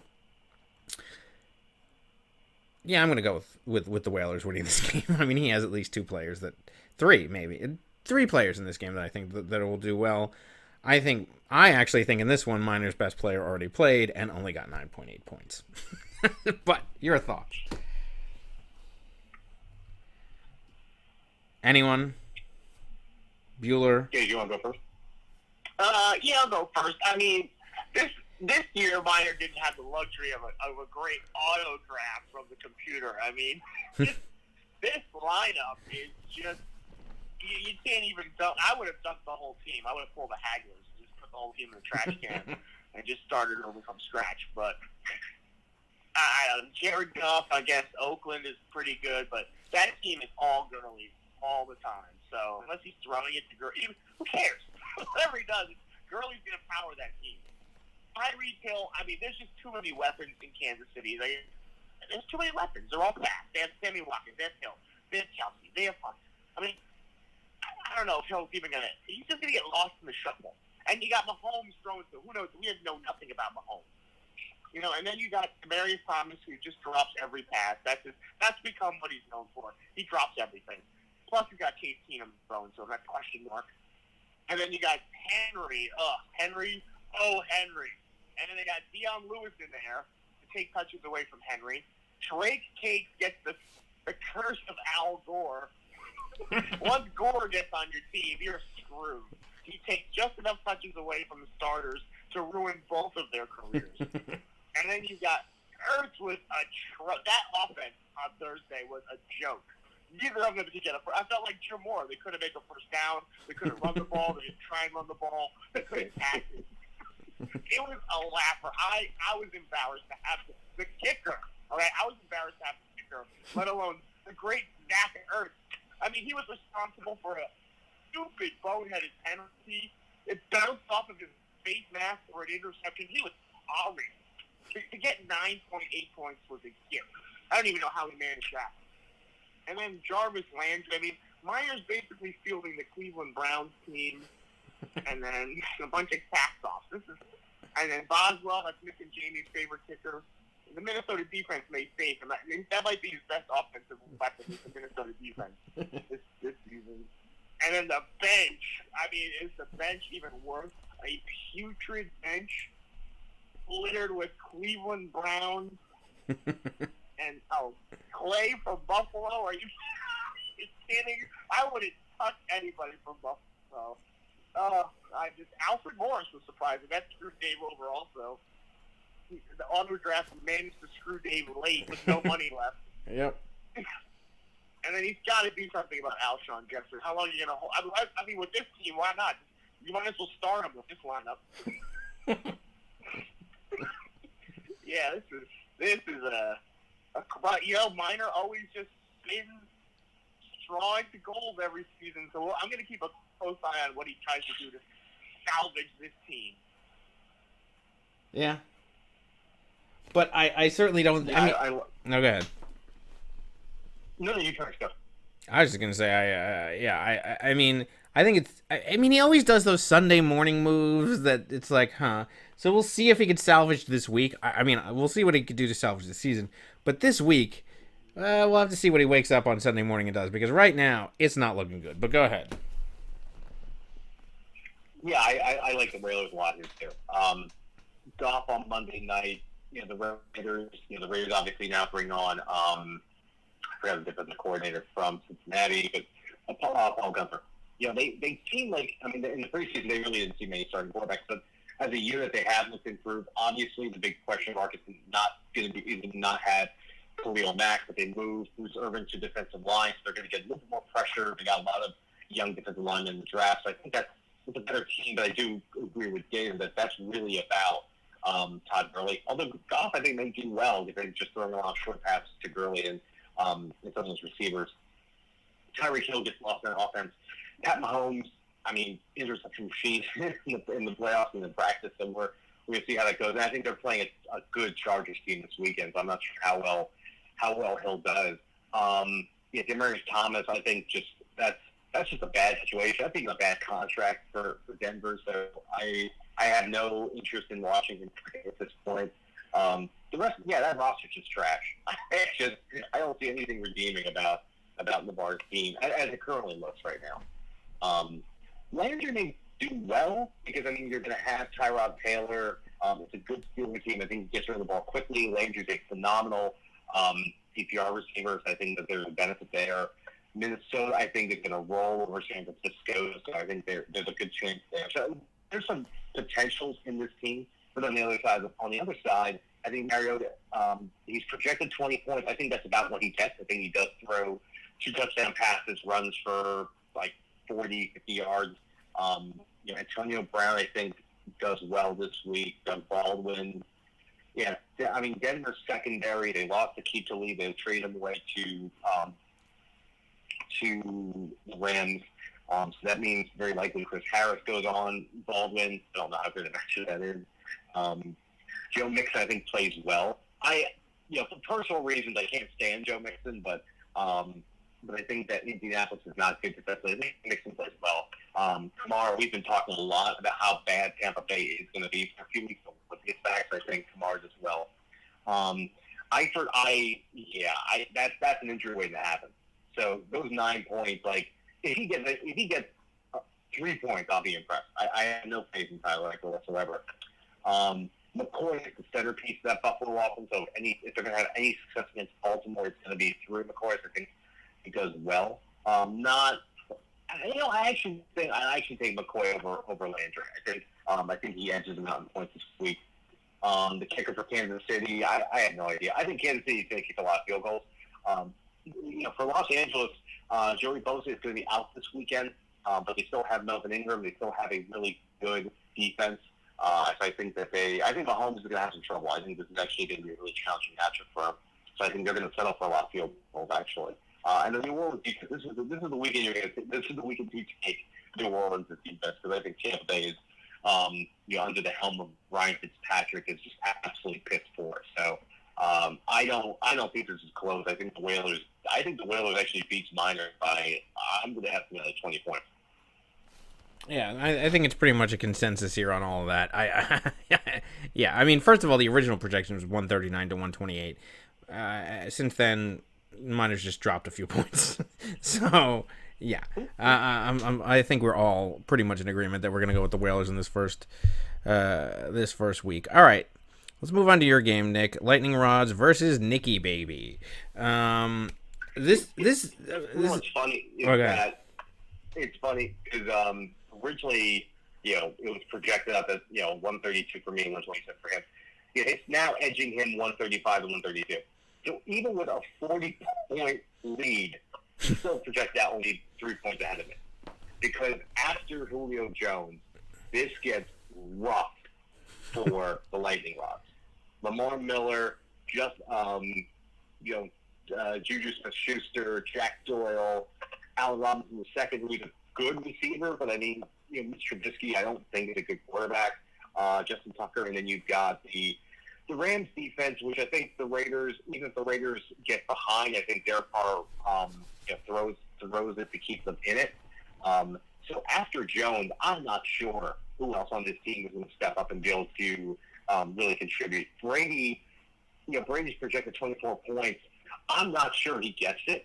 I mean, it's a really good question if Houston has the ability to take away those short receiving routes that the Patriots like, those run routes that they like to run. That's a question of the linebackers for Houston. But Brady, I think, is the last chance he has of keeping this competitive. And then on the other side, I'm pretty confident that Rodgers, Gurley, and Elliott all have a really good week. I think Kupp takes advantage of the fact that the Raiders don't really have a good slot cornerback. I think Leon Hall might be. I think maybe their nickel corner against Kupp, and I like Kupp in that matchup. So, I think we pull this out. I mean, it's a great lead. Julio had a phenomenal game. But I think the rest of the way, I like Jared Cook over Jack Doyle. I like Randall Cobb over Allen Robinson. The kickers, I think, almost cancel each other out. And I think Green Bay's defense has more success than the Rams do against the Raiders. So, and I would say that considering that obviously Aaron Donald's been signed, and Donovan Sue is there. They've got Keith Talib, they've got Marcus Peters. There's a lot going on there, but they are a team that is susceptible to the run. I think the Raiders have some success with Marshawn Lynch. It's a much better Raider offense this year because I think John Gruden and Greg Olson, I think, have a much better offensive plan for Derek Carr than I thought Todd Downing had last year, who shouldn't have been given the offensive coordinator job in the first place. They were much better off, obviously, with I forget his name, but the previous offensive coordinator had the past 2 seasons. Lynn Carr played much better. So I think the Raiders offense does, come back to some form. Whether it's as good as 2016 or not, I don't know. But I think a lot of the matchups this week, I find favorable to me. But again, who's to say? I think I do, despite the lead they have early on, I do think I come back and pull this out. I mean, the interesting thing is that Julio Jones was projected to get 20. He got 28. So it's not even... I mean, even though 28 is really impressive, particularly since he didn't even get a touchdown in that game. I mean, it's still not even that much. And Coleman just got 1 point over his number. His was bolstered by his touchdown. I mean, I don't know. I think Brady does better than you think he will. But I think Aaron Rodgers does really well. I mean, I think he edges out. I think it's going to be a close game. But, Miller, Doyle, Robinson, they don't impress me. And I do think that the players that you have there are enough. Especially Shepard, I think, will do okay. Even though the Jacksonville defense is good. But I think that the Giants are going to have to come from behind a lot, actually, in that game. So there's going to be a lot of passing, which might help you. I'm going to give you a slight edge, but not, there's nothing. It's close, I think. I don't know, Geese, what do you think? It's very. I mean, Nick is going to ride his horses, obviously. It's Nick and Jamie's team from last year. Yeah. Antonio Brown, Brady, and Gronk, and then whoever else they can piece together. Yeah, that's largely what it is. It's pretty much that. It's like, he has 3 guys, just like they had 3 guys, and we'll see how those 3 do. And I think those 3 have pretty good matchups this week in order to do well. So I think, Nick should be called. He should change his name to he's 3-manning Yeah, he's got so many options. Third man. Call yourself the third Tate. You could be the one from Total Recall. That could be your logo. I mean, there's no way Cooper Cup goes up against Julio Jones. Cooper Cup's going to get some 28. He's not going to sniff 28 points. Come on. No, but Todd Gurley is gonna blow Lamar Miller away, as is Ezekiel Elliott. I mean, Zeke played Carolina. That's not easy. Yeah, but he's their entire offense. Chicago with Khalil Mack. Now, this could be very interesting, I think, because 2 out of Nick's big 3 horses have tough matchups. Gurley doesn't. No, but Rodgers does against the new Khalil Mack loaded Bears. I think Elliott's the only one with a reasonably difficult matchup out of them. Rodgers will do fine. I'm not worried about him. Yeah, Elliott, it's important. It's important to know Elliott. For Dallas, they're starting centers out. I mean, he's got an illness. He's not playing right now. That's a major shakeup to the offensive line. So we're going to see the effect it has on Elliott. And then Carolina, obviously they're all about that linebacking core. They keep it competitive. So it will be interesting to see. I feel like that's going to be a game where Elliott's going to be a little touchdown dependent, and I think that's going to be what carries a lot of his points. I don't know how well he is in the passing game, because the receivers for the Cowboys are just garbage. Oh, yeah. And I don't think Prescott had good a quarterback to begin with. So I think Elliott, may get a couple additional passes out of the backfield that may bolster his points. I think realistically this may be a situation where Gurley exceeds his projection and Elliott either may hit it or maybe slightly comes under. Rodgers, that's a good one. I don't know. I think the offensive line, the left tackle for Green Bay, I don't think he's ready for Khalil Mack. So I think that changes it. But I think, Rodgers is a really athletic quarterback. I think he gets the ability to stretch plays out. He's got some good receivers, and I think they have an opportunity to do well. Not to mention the fact that I think Trubisky's just not good. So I think the Bears' defense will get tired, because I think the Bears' offense is not going to really be able to successfully move the ball. Yeah. Look, let's not forget how many teams last season, the domino effect, were demolished once Rodgers went down. Mm-hmm. Yeah. I mean, obviously there was Nick, your team, but then there was a ton of other teams in our league that went down. Now that he's back, I think he actually makes a difference, which is why I think that I give a slight edge. I mean, look, I this one could go either way. This is the closest one that I think that we've predicted so far, but I'm going to give a slight edge to Nick. Yeah, I'm going to give it to Nick's big 3, probably. You know why these horses will win in this one. All right. Plus, I'm not going to ever vote for the Lightning Rods after that quarterback shot to get me off, knock me out of the playoffs. Guys really building quite a rivalry here. I know you do have quite a little animosity towards Gaten Kazmir, especially unbelievable, this guy, including with all the center balls that we've lost because of that guy. This guy. That's all I'll say right now. Is this guy. All right, let's look on. All right, let's move on to Nick and Jamie versus Tillett Trey team, the other auto draft team, who's already got 18 points. Well, he's got 18 points from his defense and kicker. So okay, that's a microcosm for his season. Yeah, but almost all of his points came on one 80-yard field goal. Still, I'm saying he's doing better than I thought he would be at this point. In fact, his live projection was over his original projection, so good for him. Go, Jim. Go, Jim. So, Newton versus Roethlisberger. I'm going to give the edge to Newton. Golden Tate and T.Y. Hilton versus Mike Evans and Amari Cooper.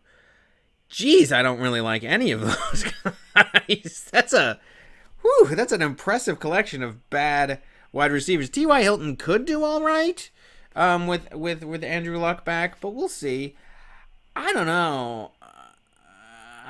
Does anybody like any of these receivers? Obviously I'm the Raiders fan here. Unlike last year, where the Raider offense wasn't based on moving Cooper between the slot out to the wide position, where he really does benefit playing that in that way.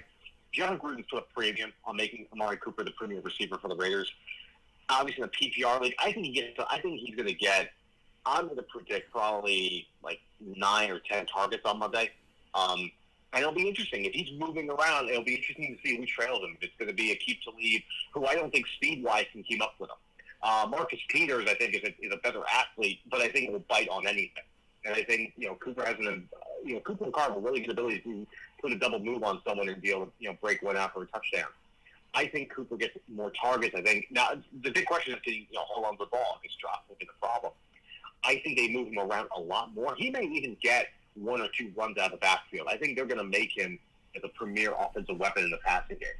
So I think he played a lot better this season overall. It's a tough matchup against the Rams. I'm not that excited about him. Do I think he does better than Hilton this week? Probably. No. Yeah, no. You know what? Yes, because we're a PPR league. I'm going to say yes, because I think even Cooper gets 7 catches for like 50 yards or something. I still think it tops off what Hilton's going to probably get against Cincinnati. Mike Evans, a lot of great potential there. He's got Ryan Fitzpatrick throwing to him. New Orleans is going to be all over Evans. And he has stone hands. I don't think he does well. Huh? And he has stone hands.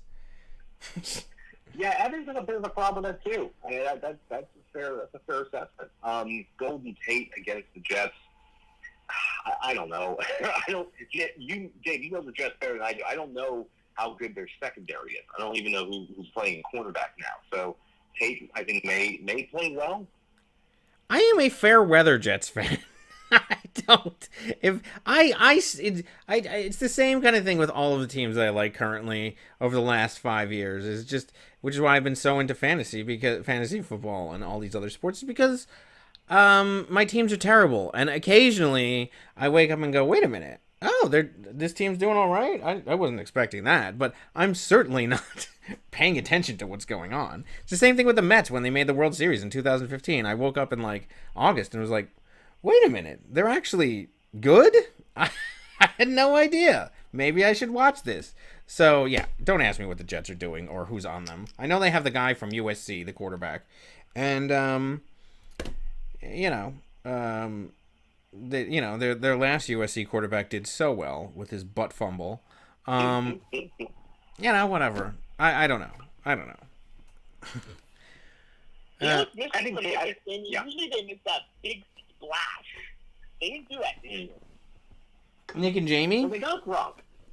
That's not that big a splash, though. I mean, they always have Brady and Gronk as their quarterback, and then they make that big splash, that Antonio Brown-like move.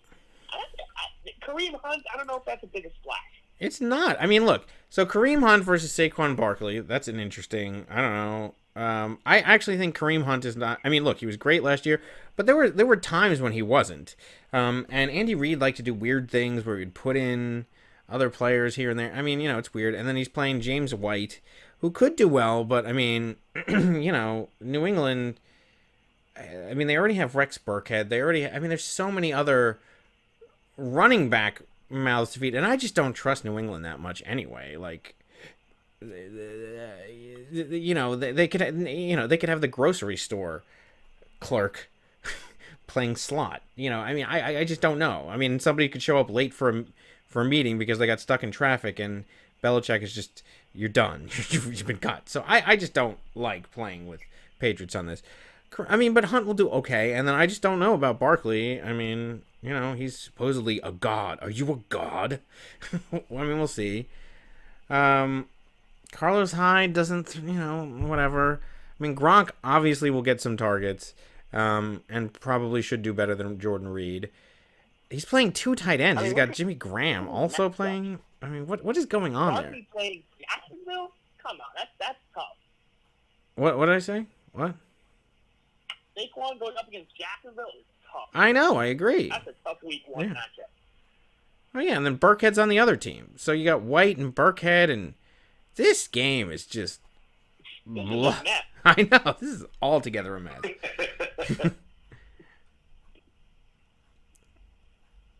I mean, what's going on? I mean, first of all, they also have Edelman and Jones. I mean, look at their bench. It's like questionable, out, suspended, Prescott, and doubtful. I mean, they don't even have anybody. In week 1, how do you not have anyone to even put on? I don't know. I mean, what an upset. Let me just say, what a gigantic upset that would be if Tillett Trey wins this game. And Tillett Trey has the old jet. I'm going to go out on a limb. I'm going to say Tillett Trey's going to win this game. Yeah. I actually don't think Nick and Jamie has that good a team. Hunt. That's all they have. Hunt and Gronk. I'm picking Tillett Trey team. With Carlos Hyde and Reed and Burke, you're going after those guys? Jimmy Graham sucked. James White is, touchdown dependent. I don't know about T.Y. Hilton, Golden Tate, Cam Newton. I mean, no, I'm doing it. I'm saying it. I could be totally wrong, but I don't care. I'm going out on a limb. I'm gonna walk the plank. You will go alone. I'm taking. You're going alone. I'm taking Nick and Jamie. Even with that lead, which is actually a pretty sizable lead considering how close these two teams are. I think Cooper has a tough matchup. I think Barkley has a tough matchup. Evans obviously doesn't have a quarterback. Roethlisberger. I don't know what that. Cleveland, I think, is going to be a better team this year. So I don't know what to expect there. I think this is a situation where I think in some other weeks this matchup may be a little more beneficial, but I think Tillett's team draws a lot of tough matchups, and I think that's going to hurt them a lot. And on the other side, I think Cam plays well. I think Golden Tate does okay. Hilton, I think, will turn out fine. Hunt, I'm not quite sure against that Chargers defense, and Gronk, I think, is Gronk. So, yeah, I think this particular week, I give this to Nick and Jamie. Okay. I can't go. I mean, Saquon has a tough matchup. Evans has a tough matchup because they'll probably put Lattimore on him. Still a Trey. I mean, his superstars are tough matchups, and the rest of the team are pure manure. and the whole bench is a jet. So I gotta go Nick and Jamie on this. I mean, I understand exactly what you're doing, but I probably agree. But I like the fun of going out on the limb on this one and rooting for an upset. I probably will. Just put it this way: if you went with Tillett Trey and this was like Yahoo Sports Survival, you'd be out in week 1. Oh yeah, I would not pick Tillett Trey in this survival week. Absolutely not. My lock for this, if I was doing survival, I'm doing the Whalers this week. Whalers over Minor, that's my pick for that's my lock of the week. But anyway, we'll get to that afterwards because we have to track that. That has an interesting opportunity. We'll do that afterwards. But okay, we have one more game left. Let's see if that actually changed my calculations. You have Dave's Secret Crush versus the Millennials. This is actually already a fascinating game, being that Jay Ajayi got 20 and 13 for Aguilar. So the Millennials already has 33.70 points. His original projection was 132.03. He's now at 135.76. Dave's Secret Crush original projection was 144.21. His live projection is 134.98, with Devonta Freeman only getting 8 points. So let's see. Where do we see this one going? We have Kirk Cousins versus San Francisco versus Russell Wilson at Denver. Michael Thomas versus Tampa Bay, and Keenan Allen versus Kansas City, against Odell Beckham versus Jacksonville, and Thalian versus San Francisco. We already had Freeman. Now he's got McCaffrey going versus Dallas, and Howard at Green Bay. Kelsey versus Delaney Walker. That's actually an interesting matchup. And then Clam Crowder versus Aguilar, and then Prater in Detroit versus Lutz in Denver. I don't know. Where do you guys see this one shaking out? I mean, it's good matchups. I think think Beckham plays okay, but it's going to be a great matchup against Jalen Rams this week. I think Thielen does okay this week. Russell Wilson's always been a pretty solid quarterback in fantasy. It's a good Denver defense that he sees. This is the same thing. I mean, I think the Millennials have a good lead to start with. But I think Cousins plays well. Thomas plays well. Same thing with Keenan Allen. McCaffrey. I think, the big thing is, I think after Ajayi and Aguilar, where you're looking for points from, I think they're going to be hard to come by. I think Wilson and Beckham, have tough matchups this week. They're both, Wilson Beckham on the road. But I think it's not as favorable. I think Cousins, Thomas, Allen, and McCaffrey, I think they all have a good chance of just working out well. And not to mention, Delaney Walker. So yeah, I give the edge to Eugene here. I just don't see. I mean, even Kelsey. I mean, that's a possibility, but no, I like too many of the players on Eugene's roster. Geese? No, the 3-10 Millennials are certainly getting ugly in the first week with 20 points from Ajayi, 13 from Aguilar. And I don't know, Secret Crush. Freeman had a flat tire with 8 points. That entire Atlanta offense was horrid. McCaffrey, that trade may just salvage a win for him. If he didn't have that, he'd be in trouble. Oh, yeah. Walker, Clam Crowder's a non-factor. You just cancel him out of the lineup. Walker's all right. Allen and Thomas are a strong wide receiving duo. Cousins in Minnesota against San Francisco. I mean, other than Richard Sherman, I don't know about the 49ers secondary right there. I mean, but on the other side, Beckham's going to get blanked by Ramsey, or that'll be tight coverage all day long. And then you've got Thielen covered probably maybe by Richard Sherman, depending. If he plays big for him, that's a tough matchup right there. Jordan Howard is like, he's the same thing every single season. Like, he'll have one great game. I don't think it's going to be against Green Bay. Healthy, that's a question mark with that offense against the Chargers, who are really good on defense. And then the Denver defense is not what it used to be, but neither is the Seabags, actually. So I'm going to take, because of the tough matchups on the Millennial side, I'd say Eugene squeaks this one by. But it's not as dominant as his normal performances that they were last year. The interesting thing is, the Millennials last year, didn't he have a game like where the Thursday night game, didn't like Amari Cooper get 40 or 50 points in like one game? and then he lost because of how bad his lineup was on Sunday. Didn't that happen? Right? Yep. I'm remembering that correctly, right? That might happen again. I don't know.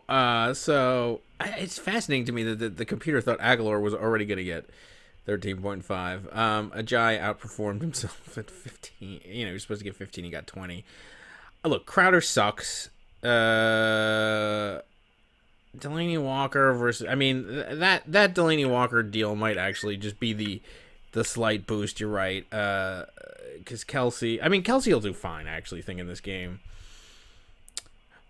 Ooh, this is a tough one.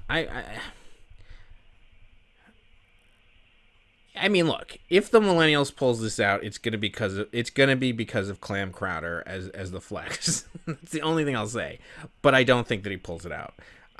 I think that Dave's Secret Crush slightly edges him in this game, and only because of the matchups, really, for this week. I mean, Tampa Bay, Kansas City, Jets, Jets, yeah. I'm gonna go slightly to Dave's Secret Crush, but I would not be surprised in the upset in this game. Okay, so let's. I think that's all the games, right? All right. So who is each of your lock of the week? I've told you mine is the Whalers. Anybody else have their choice for lock of the week?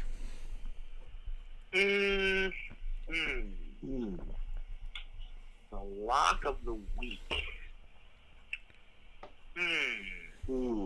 I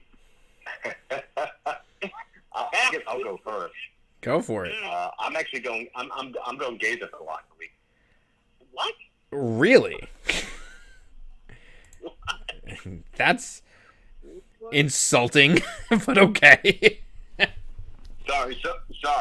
I mean, I look at the rest of the roster. I think Gordon may play well. Again, I think he actually plays pretty well against Kansas City, but the rest of the way, I have a lot of questions.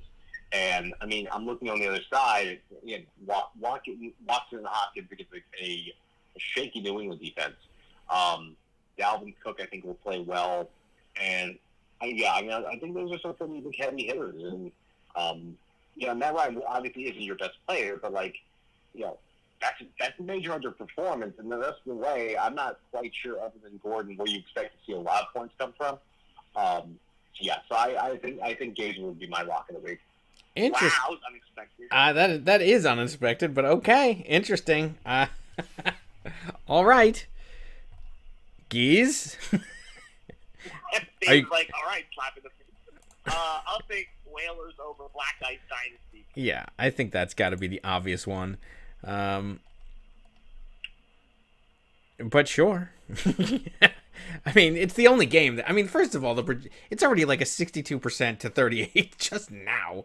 And Miner's already had his best player. I mean, I'm sorry. I may lose, but I don't think I'm lock of the week territory, but fine. Whatever. Especially when you have this shit show out here, but that's fine. I partly said it because, the easy pick is Lamar, but I think this Jason has a pretty good chance, too. It's not so much that I think your team isn't good in this matchup. I think it's a very good chance that Jason wins it. It's not so much about your team overall. I just think this particular week, especially with the way Ryan played. He's good. It's more you suck. Yeah, it's more that you are terrible, and okay, well, who's your pick for upset of the week? I guess if I pick myself, I'm almost in this category at this point since I'm anti-lock. Obviously, my upset of the week is Tillett Trey. Is it? I think it's Millennials of the regime. Do you? Yeah, that's a fair one.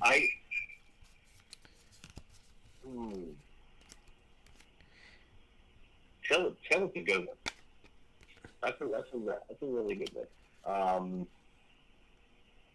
Why don't you pick me as the upset of the week, and you can have both the lock and the upset. There you go. You cover your bases. I don't know. You know what? Let's see here. I actually like Let me pick the What? No, go ahead. No, I like Gaze's pick for upset of the week in terms of the Millennials versus David's Secret Crush. It could be. I mean, that's actually, it's a coin flip for me between Tillett Trey and the Millennials, but I guess since I'm the only one that's out on a limb on that game, I might as well go full bore into it. But I think, the other one, I think Millennials could pull off the upset there. But go ahead.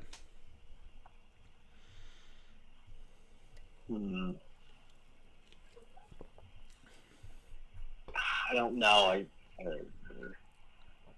I'm also fascinated in the way that you look at my team. Clearly, we have different perceptions of my team. I mean, I don't think I'm great, but like you're looking at it very differently than I am. But that's interesting. I don't know. I may. I'm overthinking this. I may go Tillett too. I think this is actually a pretty good week for them.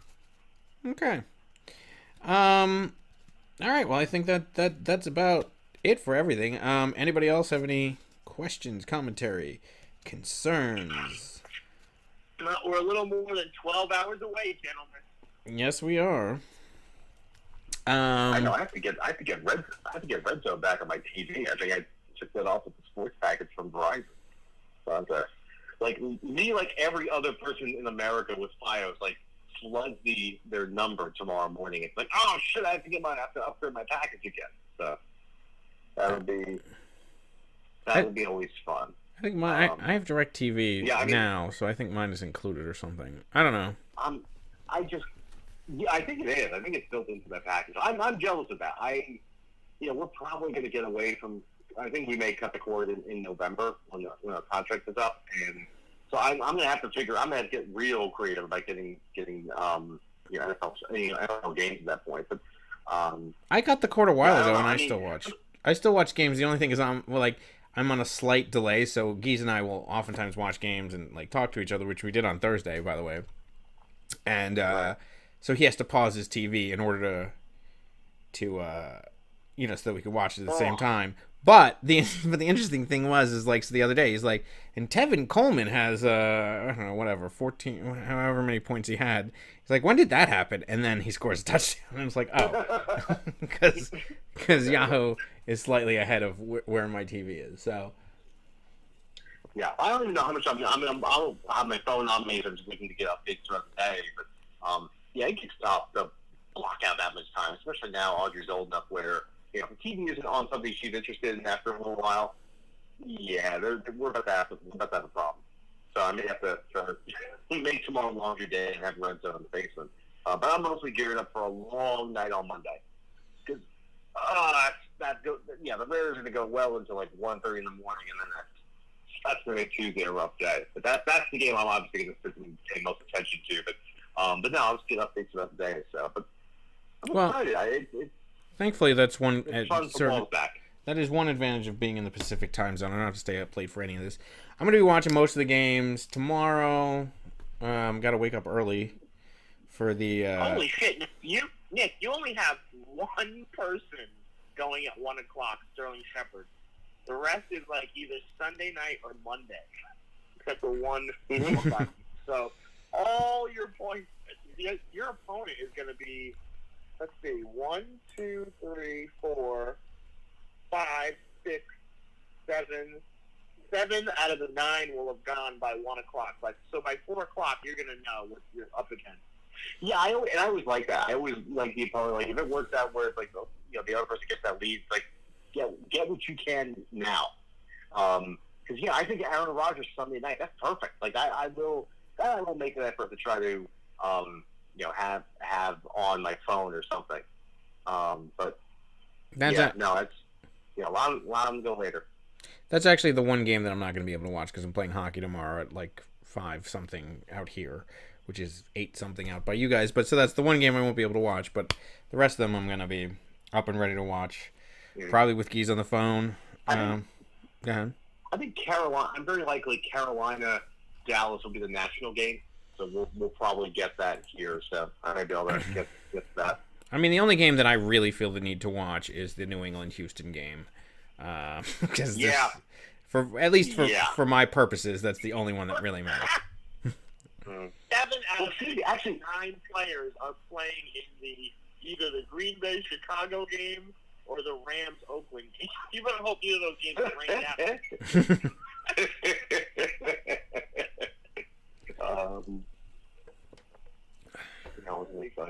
Although I will also say this, by the way. So last year, the interesting thing about the New England Houston game was last year. That was when I first saw Desean Watson. In fact, I think I was talking with Geese on the phone for that game, and I said to him, "Are you watching this quarterback for Houston in this game? This guy's ridiculous." And I think that was that Tuesday that you went and picked him up right after that. So there's certainly potential for Desean Watson to have another ridiculous game because he did that last year, and that was the first time that I think we saw it. So, all right, well, all right, gentlemen, it's gonna be a short week in terms of this. We're gonna try to get the podcast back up on Wednesdays as it's supposed to be. It'll be back to the normal format next week, where we'll go review last week's games, and we will look forward to next week's games. Other than that, it's great to be back. I'm really excited. I can't believe that we're already back here. Yeah, exciting. Exciting. Season 6 is underway, and I guess good luck to everyone out there. And thanks everybody for getting your league dues in, even though it was literally last second. I like that message about, like, man, if you don't get your shit together, your team is locked. You get no. I award you no points, and may God have mercy on yourself. Well, it worked. I agree. Listen, that's one of the things I don't miss about being commissioner is not haggling, obviously, but like people are fucking ridiculous at $65. Yep. Well, yes, thank you everybody for that. And have a great night, everybody. Good luck tomorrow or whenever you're listening to this on Monday, mocking how wrong our picks were. And a special hello to Eugene, because I know you're definitely listening to this at the office. And sorry that we didn't spend that much time on your controversial trade that's not even controversial, that nobody gives a shit about. All right. Love you all. See you next week. Bye.